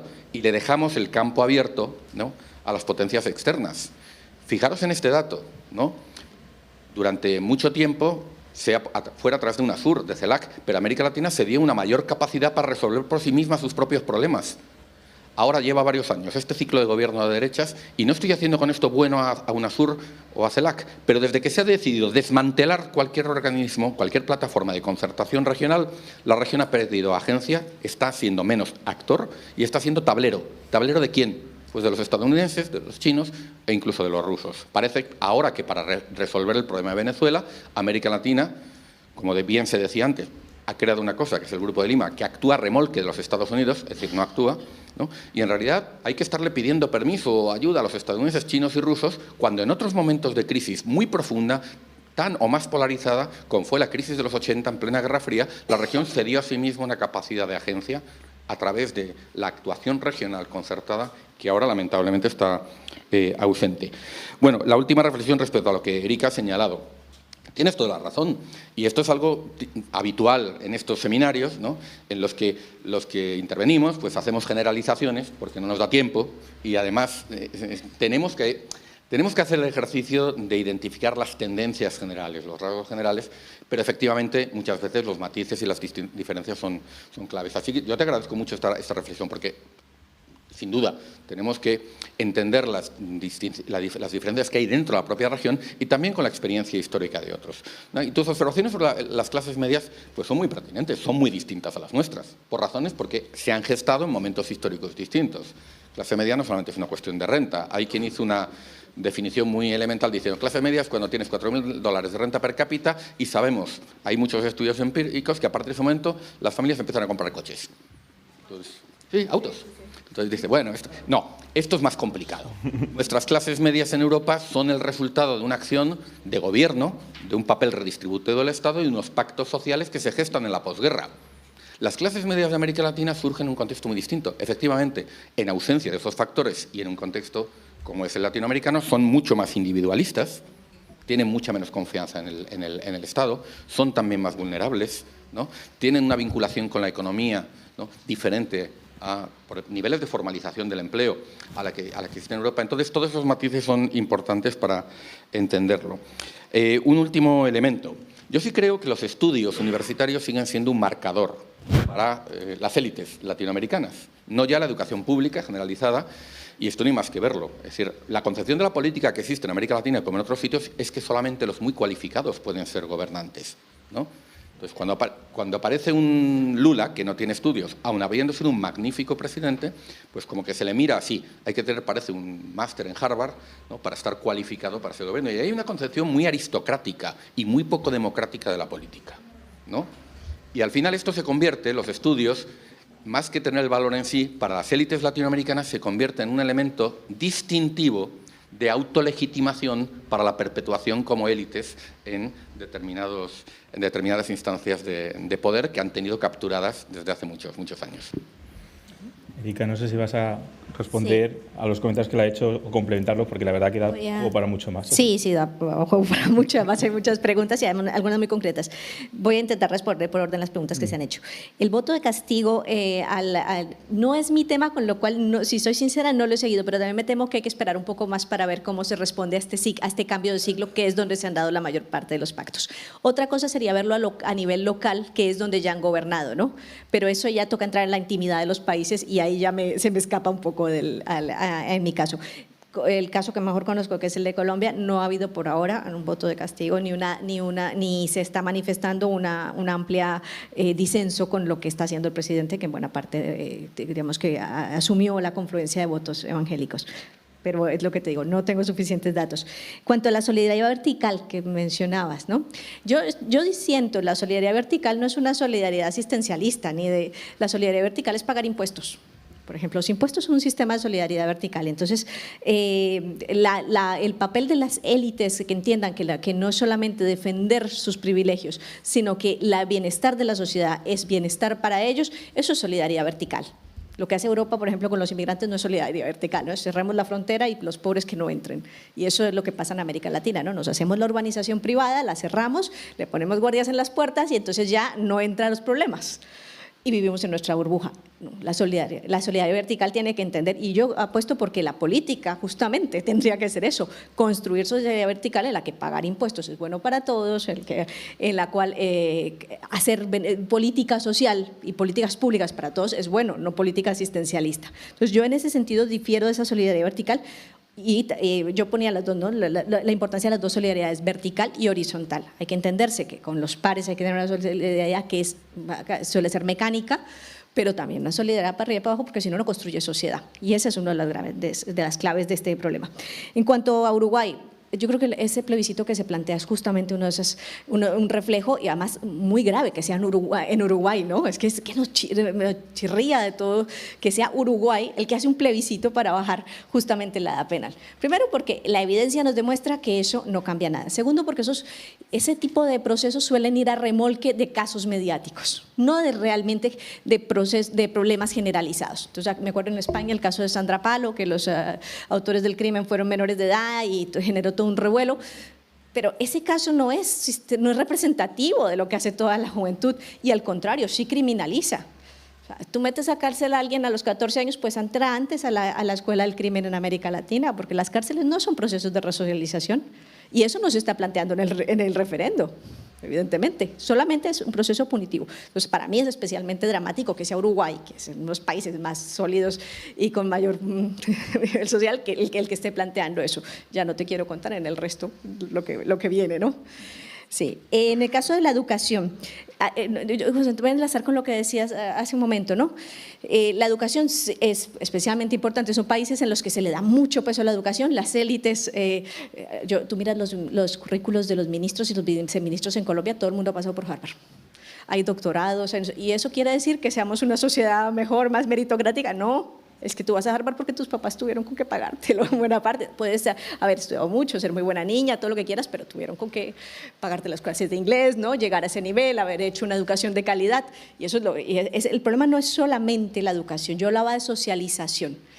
Es un reflejo, la educación es un indicador. Entonces, para mí es un indicador muy importante a cómo la clase media, por ejemplo, se esfuerza para mandar a un colegio privado a sus hijos. Se endeudan, hacen lo que sean, porque parece que mandarlo a un colegio privado ya le va a garantizar un ascenso social. Pero no es solo eso, el problema no es mandarlo al colegio privado, el problema es que, por ejemplo, el uso del espacio público es diferenciado. No coinciden los jóvenes en el uso del espacio público. Entonces, cuando tenemos espacios públicos en los que no coinciden los jóvenes, o sea, ¿qué esperas de construcción de sociedad si viven en sus burbujitas aparte, ¿no? Y además les cuidas de que no se junten. O sea, mi niño no puede ir al parque donde van los niños feos, ¿no? Los niños pobres. A ese nivel, yo voy con mi hijo en el parque en Bogotá, voy con amigos de la universidad y me dicen, miran de lejos el parque y me dicen, espérate que está lleno de niños feos.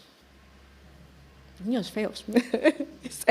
Ese nivel claro, es que es el proceso de socialización, es el mismo uso del espacio público, es el compartir espacios de ocio comunes, la socialización es mucho más que la educación. La educación para mí es el mayor indicador, en el sentido de que es fácil de verlo, pero hay mucho más en esa construcción de ciudadanías excluyentes. lo que decía, el nombre, cómo un nombre puede pesar, ¿no? Cómo el uso del lenguaje pesa en esa construcción de ciudadanías excluyentes. Y ahí es donde tendría que apuntar las políticas, ¿no? Busquemos las formas en que la socialización sea incluyente, ¿no? No solamente los currículos académicos que tengan la asignatura de educación para la democracia o ciudadanía, sino buscar ese uso común del espacio y de la construcción de lo público como de todos, ¿no? No solamente de unas burbujas. En cuanto al tema de Argentina, yo no soy experta en Argentina y ese es tiene un punto local. Yo creo que el viernes que está Cecilia, que es argentina, nos puede echar una mano con ese tema. Sin embargo, para mí sí hay una cosa importante y es por qué si esto es un tema religioso, buena parte, hay que ver cómo los políticos que no son evangélicos necesariamente sí han entendido que tienen que apelar a ese sector de la población y se tienen muchísimo cuidado ahora en el discurso que usan. Y muchas veces se están pegando a esos discursos muy conservadores porque saben que tienen un nicho electoral importante y tienen miedo de pisar callos en ese nicho electoral porque saben que inmediatamente en los púlpitos va a haber una réplica que no existe en otros sectores organizados, porque no están organizados en otros sectores sociales. Y en la organización, el hecho de que ellos han construido una capacidad de réplica sí que es importante para ponerla en la agenda política sus puntos. Así, aunque no sea un proyecto político como yo sostenía, sí que tienen capacidad para poner en la agenda los puntos.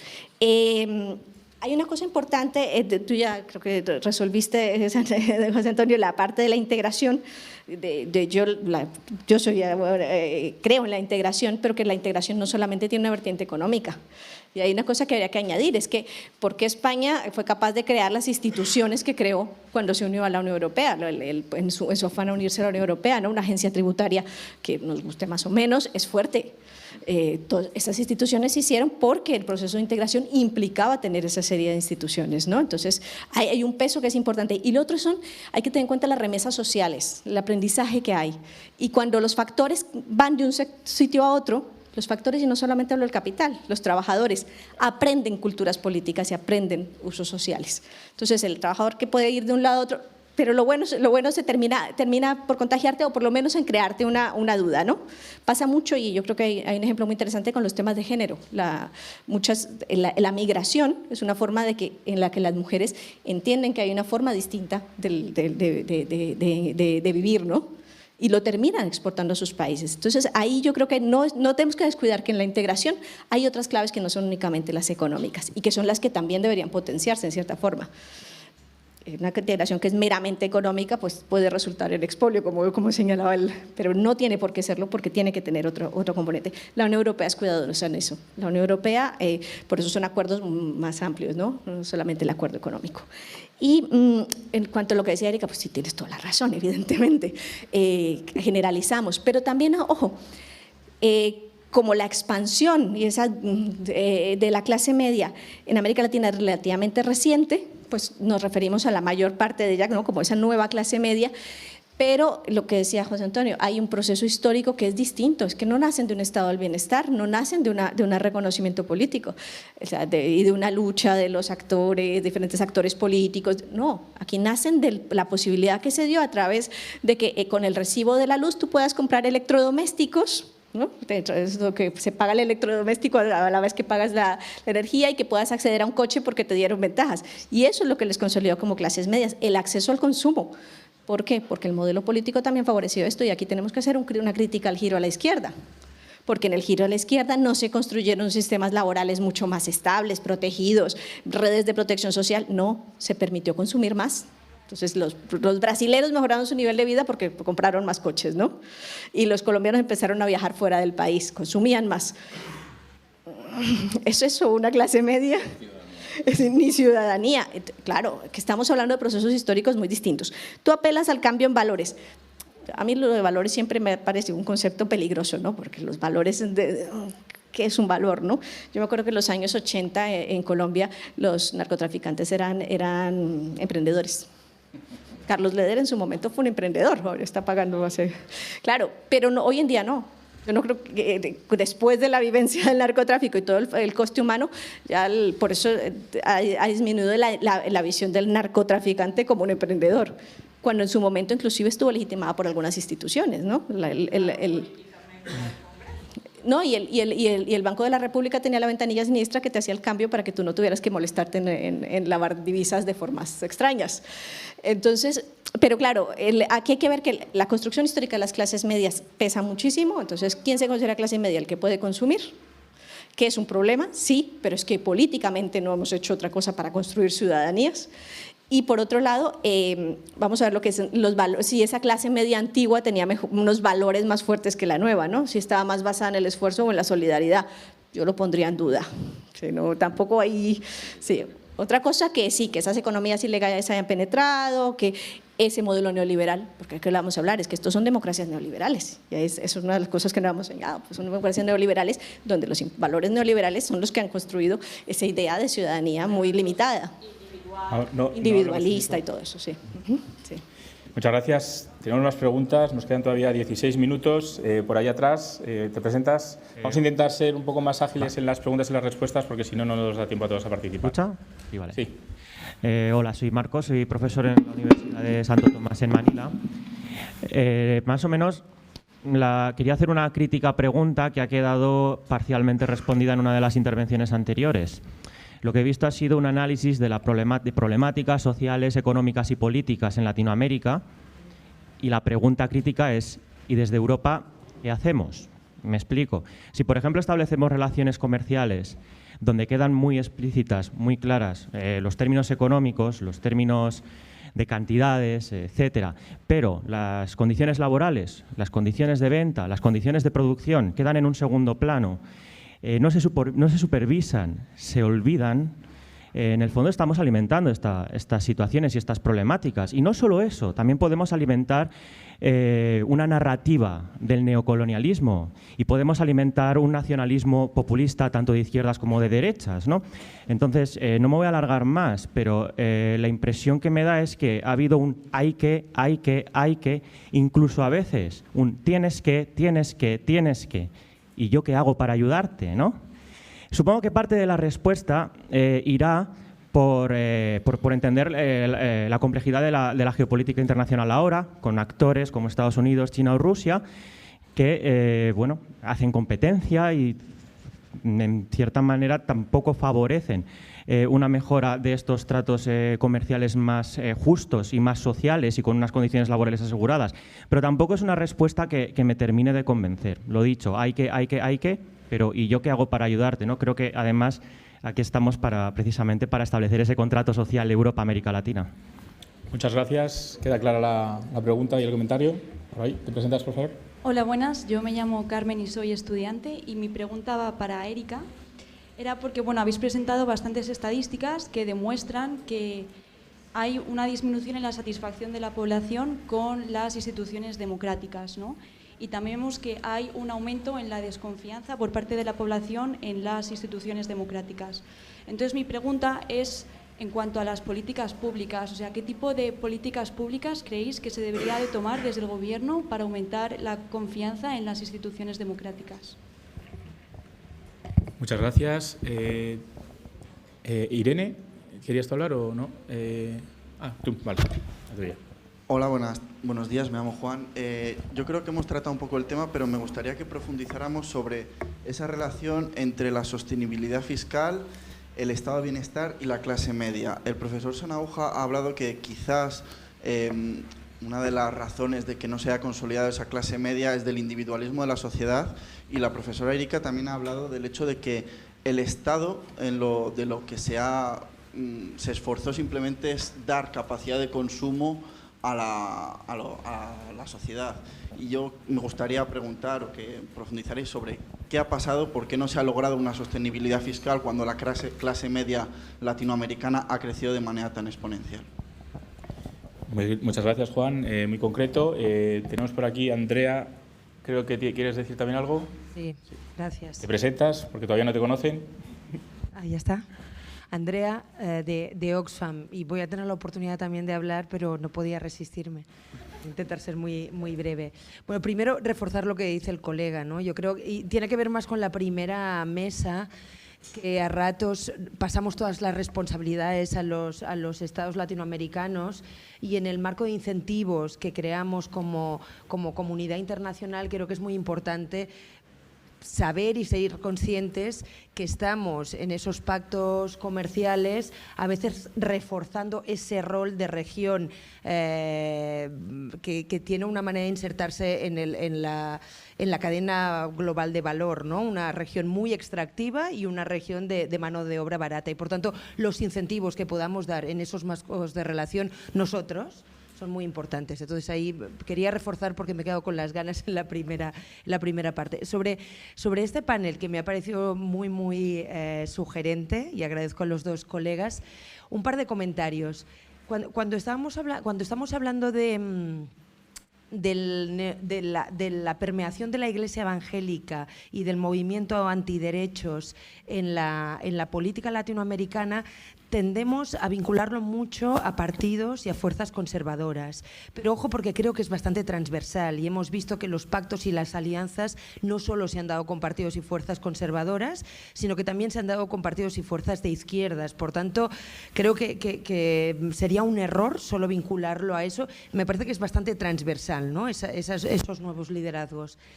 Y vinculado a eso, el riesgo, yo que veo en esos nuevos liderazgos es que no solo son un riesgo para las democracias liberales, sino que el ideario que hay detrás de esas nuevas fuerzas es profundamente antiderechos, ¿no? Que va más allá de la sostenibilidad de la democracia representativa liberal. Son fuerzas que tienen que ver con un discurso y una narrativa antiderechos, homófoba, racista, que pone la ideología de género en el centro de todos los males. Por tanto, yo creo que ahí es algo que va más allá de la institucionalidad democrática. Y lo dejo aquí. No, perdón. Y el último comentario. Había como un pacto en los 90 en los que parecía, y creo que Erika se ha estado refiriendo, había como un pacto entre las izquierdas y las derechas de no regresión hacia los regímenes dictatoriales de los 70 y de los 80. Yo veo en esos nuevos liderazgos, y si vemos en un Bolsonaro, se ha roto ese pacto. Hay cierta nostalgia de las dictaduras. O sea, se han atrevido esos nuevos liderazgos incluso no solo a cuestionar la democracia representativa o la democracia liberal, sino incluso establecer cierta nostalgia con regímenes dictatoriales. Y me gustaría una reflexión también sobre eso. Muchas gracias, Andrea. Son en definitiva preguntas bastante concretas. ¿Quiénes son responsables? ¿Qué tipo de políticas públicas son sostenibles los sistemas actuales o no? Esos nuevos pactos y nuevos liderazgos a los que, digamos, vemos resurgir, que en cierta medida parecen no respetar esos otros pactos a los que las clásicas élites políticas, digamos, esos famosos pactos de caballeros, ¿no? Permitían que el sistema pudiese funcionar. Todo vuestro. Bueno, voy a empezar con una cuestión que me quedó pendiente, además, como participante en la mesa anterior y que tiene que ver con la discusión sobre los acuerdos de libre comercio, el acuerdo de Unión Europea-Mercosur, porque es parte del qué hacemos, ¿no?, desde la Unión Europea y todo esto. A ver, varias cuestiones.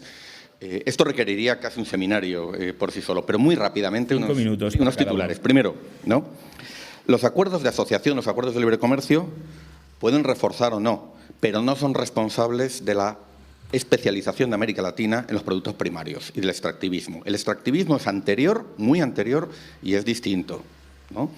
De hecho, China, que es la que más materias primas importa y la que más ha contribuido a la profundización de América Latina y sobre todo de América del Sur en el extractivismo, no ha firmado apenas acuerdos de libre comercio, no los necesita para la exportación de materias primas. Primer dato importante, ¿no? Segundo mito que yo quisiera también señalar, ¿no? El extractivismo no es de derechas ni de izquierdas en América Latina, no es atlántico ni pacífico y no se debe asociar. Todos los países de la región, fueran los de la Alianza del Pacífico, fueran los del Mercosur, con una u otra orientación ideológica, todos han profundizado, los de América del Sur, en ese extractivismo en los últimos años. Entonces, vayamos un poco más allá de la espuma ideológica, ¿no?, porque en realidad el patrón productivo, cuando hacemos un análisis más estructural, no difiere significativamente de unos y otros, ¿no? Más elementos también digamos que yo creo que tenemos que despejar. Los acuerdos de libre comercio pueden o no profundizar ese patrón dependiendo de otras variables, ¿no? Claro, si lo que piensas es que la política de desarrollo se reduce a firmar acuerdos de libre comercio, como se hizo en los años 90, ya está. Pero desde luego ese no es el modelo europeo, no lo ha sido nunca, ¿no? Es decir, los acuerdos de libre comercio, pues depende. ¿De qué depende? En primer lugar, de las propias condiciones en las que el acuerdo se firme, de las reglas de origen, hay una serie de elementos. Segundo, los acuerdos de libre comercio, la experiencia también es mixta.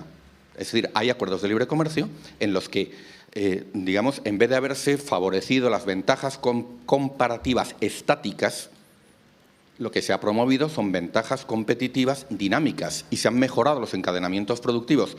Hoy el sector automotriz mexicano no es como el de hace 25 o 30 años. Genera muchísimo más valor añadido y está, digamos, es un sector mucho más articulado respecto al que era antes del NAFTA. Y no estoy con esto haciendo bueno el NAFTA, pero es distinto. Ha generado unos efectos muy distintos.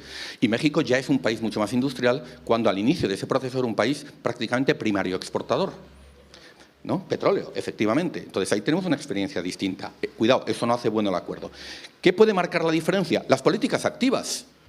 Hay políticas activas que implican intervención pública en la mejora de la educación, de la infraestructura, de todo aquello de lo que depende la competitividad, porque la competitividad debe depender de esos elementos y no de una falsa competitividad basada en costes laborales muy bajos y de la externalización de costes ambientales. Esta es una falsa competitividad. Claro, un acuerdo de libre comercio puede fomentar esa falsa competitividad, pero también puede promover una verdadera competitividad basada en mayor valor añadido, encadenamientos productivos, digamos, menos basados en las materias primas, etcétera, etcétera.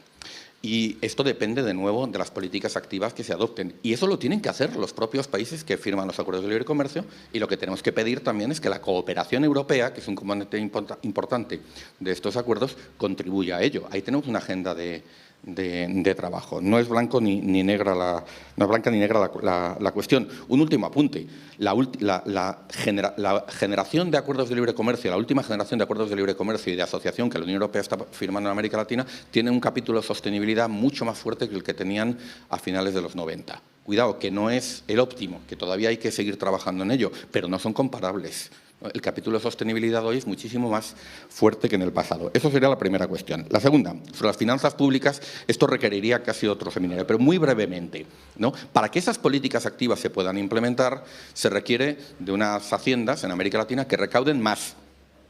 Segundo, recauden mejor. Y tercero, recauden de una forma más progresiva y equitativa. Recaudan poco. El promedio de la OCDE es el 36-38% respecto al PIB, de ingresos fiscales respecto al PIB. En la Unión Europea llega al 41%. Algunos países de la Unión Europea están en torno al 50% de recaudación fiscal respecto al PIB. En América Latina no pasa el 22% en promedio. Y hay países que tienen un 14, un 8, un 10%. ¿No? Segundo, dependen en exceso de impuestos indirectos, que son regresivos. Y, por tanto, no se redistribuye en origen, ¿no?, con la propia recaudación, y tampoco se redistribuye mucho luego en el gasto. Muchos sistemas fiscales de América Latina o son neutros o incluso son regresivos en términos distributivos. Entonces tendríamos... Y tercero, hay mucha economía informal, hay mucha evasión fiscal, ¿no? Y digamos, eso también incide negativamente en la capacidad estatal para adoptar esas políticas que hagan que la región sea más competitiva, y lo sea, insisto, mediante la incorporación de valor añadido, de tecnología, y no con bajos costes laborales, externalización de costes ambientales y la trampa, en definitiva, que supone depender de materias primas con muy poca elaboración en un modelo extractivista que además tampoco permite cumplir con los objetivos de la Agenda 2030. Muchas gracias. 5 minutos para Erika también. Bien, no voy a entrar en la parte de los acuerdos porque ya entraste. La disminución de la satisfacción de la democracia, preguntabas qué políticas públicas, ¿no? Yo cuando dicto la clase de gestión pública, cuando la dictaba, tenía la fórmula. Entonces aquí está el ciclo de las políticas públicas, ¿no? Rendición de cuentas, evaluación, tal. La fórmula está hecha para que las políticas públicas, digamos que como ciclo y como base de la acción de un gobierno, funcionen y la gente tenga forma de ver que son efectivas. El problema no es cómo hacer políticas públicas, es qué políticas públicas, es el contenido de las políticas públicas, que creo que lo señalabas antes. Claro, ¿y a quién favorecen? Tú puedes hacer, es que el punto aquí es qué políticas públicas vamos a hacer, si son políticas públicas destinadas a mantener los statu quo o a alterar la distribución en la sociedad. Eso es la diferencia. Entonces, aquí lo que hay que hablar es del contenido de las políticas públicas. Si las políticas públicas son asistencialistas, pues no van a contribuir a construir ciudadanía. Y además se van a ver como un peso sobre las clases que dicen yo trabajo para que le den a los pobres, que esa es la visión más generalizada. Es que hay mucho vago que no quiere trabajar y vive de lo que le da el Estado. Claro, si la política pública te transmite esa sensación, por mucho que la evalúes, que cumplas con el ciclo, que rindas cuentas, no está transmitiendo construcción de ciudadanía. Entonces aquí el punto es el contenido de las políticas públicas. Y las políticas públicas hasta el momento, muchas fallan en eso, en un contenido que realmente vaya a la construcción de ciudadanía y de una satisfacción ciudadana. Lo que van es a paliar y a poner pañitos de agua tibia sobre, templada, aquí en España, sobre problemas concretos para disminuir algunos casos, para atender algunos sectores, pero es que ni siquiera tienen impactos nacionales. Es que lo peor es que los impactos son limitados geográficamente. Entonces, yo creo que el punto está en el contenido de las políticas públicas, ¿no? El resto de la fórmula está inventada, pero el contenido es la clave ahí. En cuanto a sostenibilidad fiscal, que es un tema que sí que he trabajado más, sumaría a lo que ya dijo el profesor Sanahuja. Sí, el problema es la estructura fiscal, ¿no? Entonces hay poca recaudación, esa recaudación es regresiva claramente por el tipo de impuestos, la clase media soporta una buena parte de esa recaudación, no es una clase media que no paga impuestos, es una clase media que no quiere pagar impuestos porque no ve resultados de sus impuestos, que eso es distinto, pero buena parte de los impuestos recaen en la clase media. ¿Cuál es el problema? Que las élites no pagan impuestos. A eso iba después, lo que había dicho Erika. Entonces, las clases medias, las clases altas no pagan impuestos y los sectores productivos que son más demandantes, digamos, de políticas públicas, no pagan impuestos. Hasta hace poco en Colombia, la minería extractiva no pagaba más que el 2%, no aportaba en impuestos, estaba libre de impuestos, pero solo aportaba el 2% del trabajo nacional, o sea que tampoco redistribuía a través de los salarios. Era una altamente demandante y se quedaba en unas pocas manos, pero no redistribuía ni a través del trabajo ni a través de impuestos porque no pagaba impuestos. Entonces, esa es una parte importante. Mientras no grabemos a las rentas altas y al patrimonio, estos impuestos van a seguir siendo regresivos. Y hay otro punto importante y es el gasto fiscal. Y es en ese sentido de que cuando haces asistencialismo, creas unos gastos fiscales, no sé si están familiarizados con el término de gasto fiscal, ¿no? El gasto fiscal son ese tipo de lo que se da, que no se paga en impuestos, pero se da en otros beneficios, por ejemplo, subsidios al gas, que es muy común, subsidios a la gasolina. Recordemos los casos de Ecuador y Bolivia. Son regresivos. Realmente, tú creas un subsidio sobre el gas, la gente paga menos el gas, pero es que las empresas que usan gas también lo están pagando más barato y se lo estás subsidiando, y a los que lo usan para calentar sus mansiones también se lo estás subsidiando, ¿no? Entonces, no estás haciendo realmente redistribución a través de ese gasto fiscal y sí que tienes un coste político muy importante para tratar de quitarlo. Y esto es una parte importante y es la poca capacidad que tienen los gobiernos de América Latina para enfrentar cambios drásticos en los sistemas fiscales. Un miedo brutal. El día que Evo Morales quiso quitarle los subsidios a la gasolina, bueno, se le levantó medio país y no fue capaz, se echó para atrás. Y en Ecuador, el subsidio al gas, otro tanto de lo mismo. Yo estuve haciendo investigación de temas fiscales en Ecuador y después de una hora entrevistando a los funcionarios del ministerio te decían, bueno, en realidad es que el problema del gas nos cuesta mucho, pero no se puede decir, ¿no? Porque no hay un capital político o no hay una voluntad política para hacer cosas que son altamente impopulares, como hacer reformas fiscales. Entonces, aparte de la estructura económica, ese es un problema que yo añadiría a lo que ya señaló el profesor. Transversalidad de los pactos con evangélicos, sí tienes toda la razón. Yo señalé el pacto con AMLO, que lo hablábamos ahora durante el café, sí, y vuelvo a lo que apuntaba al principio, es que aquí lo que hay no es solamente que esas cosas, esos valores conservadores se estén exacerbando, sino que hay políticos que ven la oportunidad electoral en ello y el miedo a que ir en contra de eso les pase factura electoral, ¿no? Entonces ahí digamos que también hay un contenido de oportunismo político y que no tiene signo, sino que realmente ve que esos nichos son importantes electoralmente y que atiende a ellos y que no les puede contradecir, no tiene la capacidad. Pues muchísimas gracias, Erika. Bueno, sin duda estaríamos mucho más tiempo debatiendo, pero el tiempo que tenemos es limitado, como en todo. hay que comer, pero sin duda yo creo que el debate ha sido bastante rico porque se han puesto muchos temas muy importantes encima de la mesa. Yo como conclusión saco esa necesidad, ¿no?, de un concepto que tenemos como dado, como es la democracia, que se ha creado en unas condiciones, pero como todo necesita adaptarse, renovarse, teniendo en cuenta que al final, dando también respuesta a muchas de las preguntas que se han planteado aquí en esta última ronda, ¿quién es responsable? Todos somos responsables de ellos, todos somos responsables. Muchas veces tendemos a que tiene que ser el Estado, tienen que ser las organizaciones, pero ¿qué pasa con nuestra parte? Ahí va también un poco el tema que mencionabas, ¿no?, de esa necesidad de crear sistemas sostenibles para las estructuras, sostener las estructuras fiscales. Yo hace poco estuve en Suecia, donde ya todo se paga con tarjeta. Eso permite un control que por una parte puede ser negativo, pero permite un control del gasto de cara a las empresas para saber realmente qué es lo que hay como ingresos y lo que los propios ciudadanos gastan, con lo cual la fiscalización es muy importante y eso permite que realmente esa fiscalización pueda aportar a la sociedad, por lo cual hay una cultura. Muchas diferencias entre los diferentes países, especialmente muchas diferencias entre la manera de hacer y ver las cosas entre Europa y Latinoamérica. Esperemos que con este debate, con esta mesa redonda, hayamos podido dar respuestas a algunas de ellas, pero la reflexión continúa y continuará esta tarde. Muchas gracias a los dos ponentes, muchas gracias a vosotros por vuestra participación. Este es la metodología que queríamos poner. Muchas gracias también, Andrea, por esa reflexión, resumen que has hecho de los ponentes. Pasamos a comer y hemos ganado mucho tiempo, solamente hagamos 5 minutos tarde y volvemos a las 3:30 para comer, después de comer, para seguir debatiendo. Muchas gracias.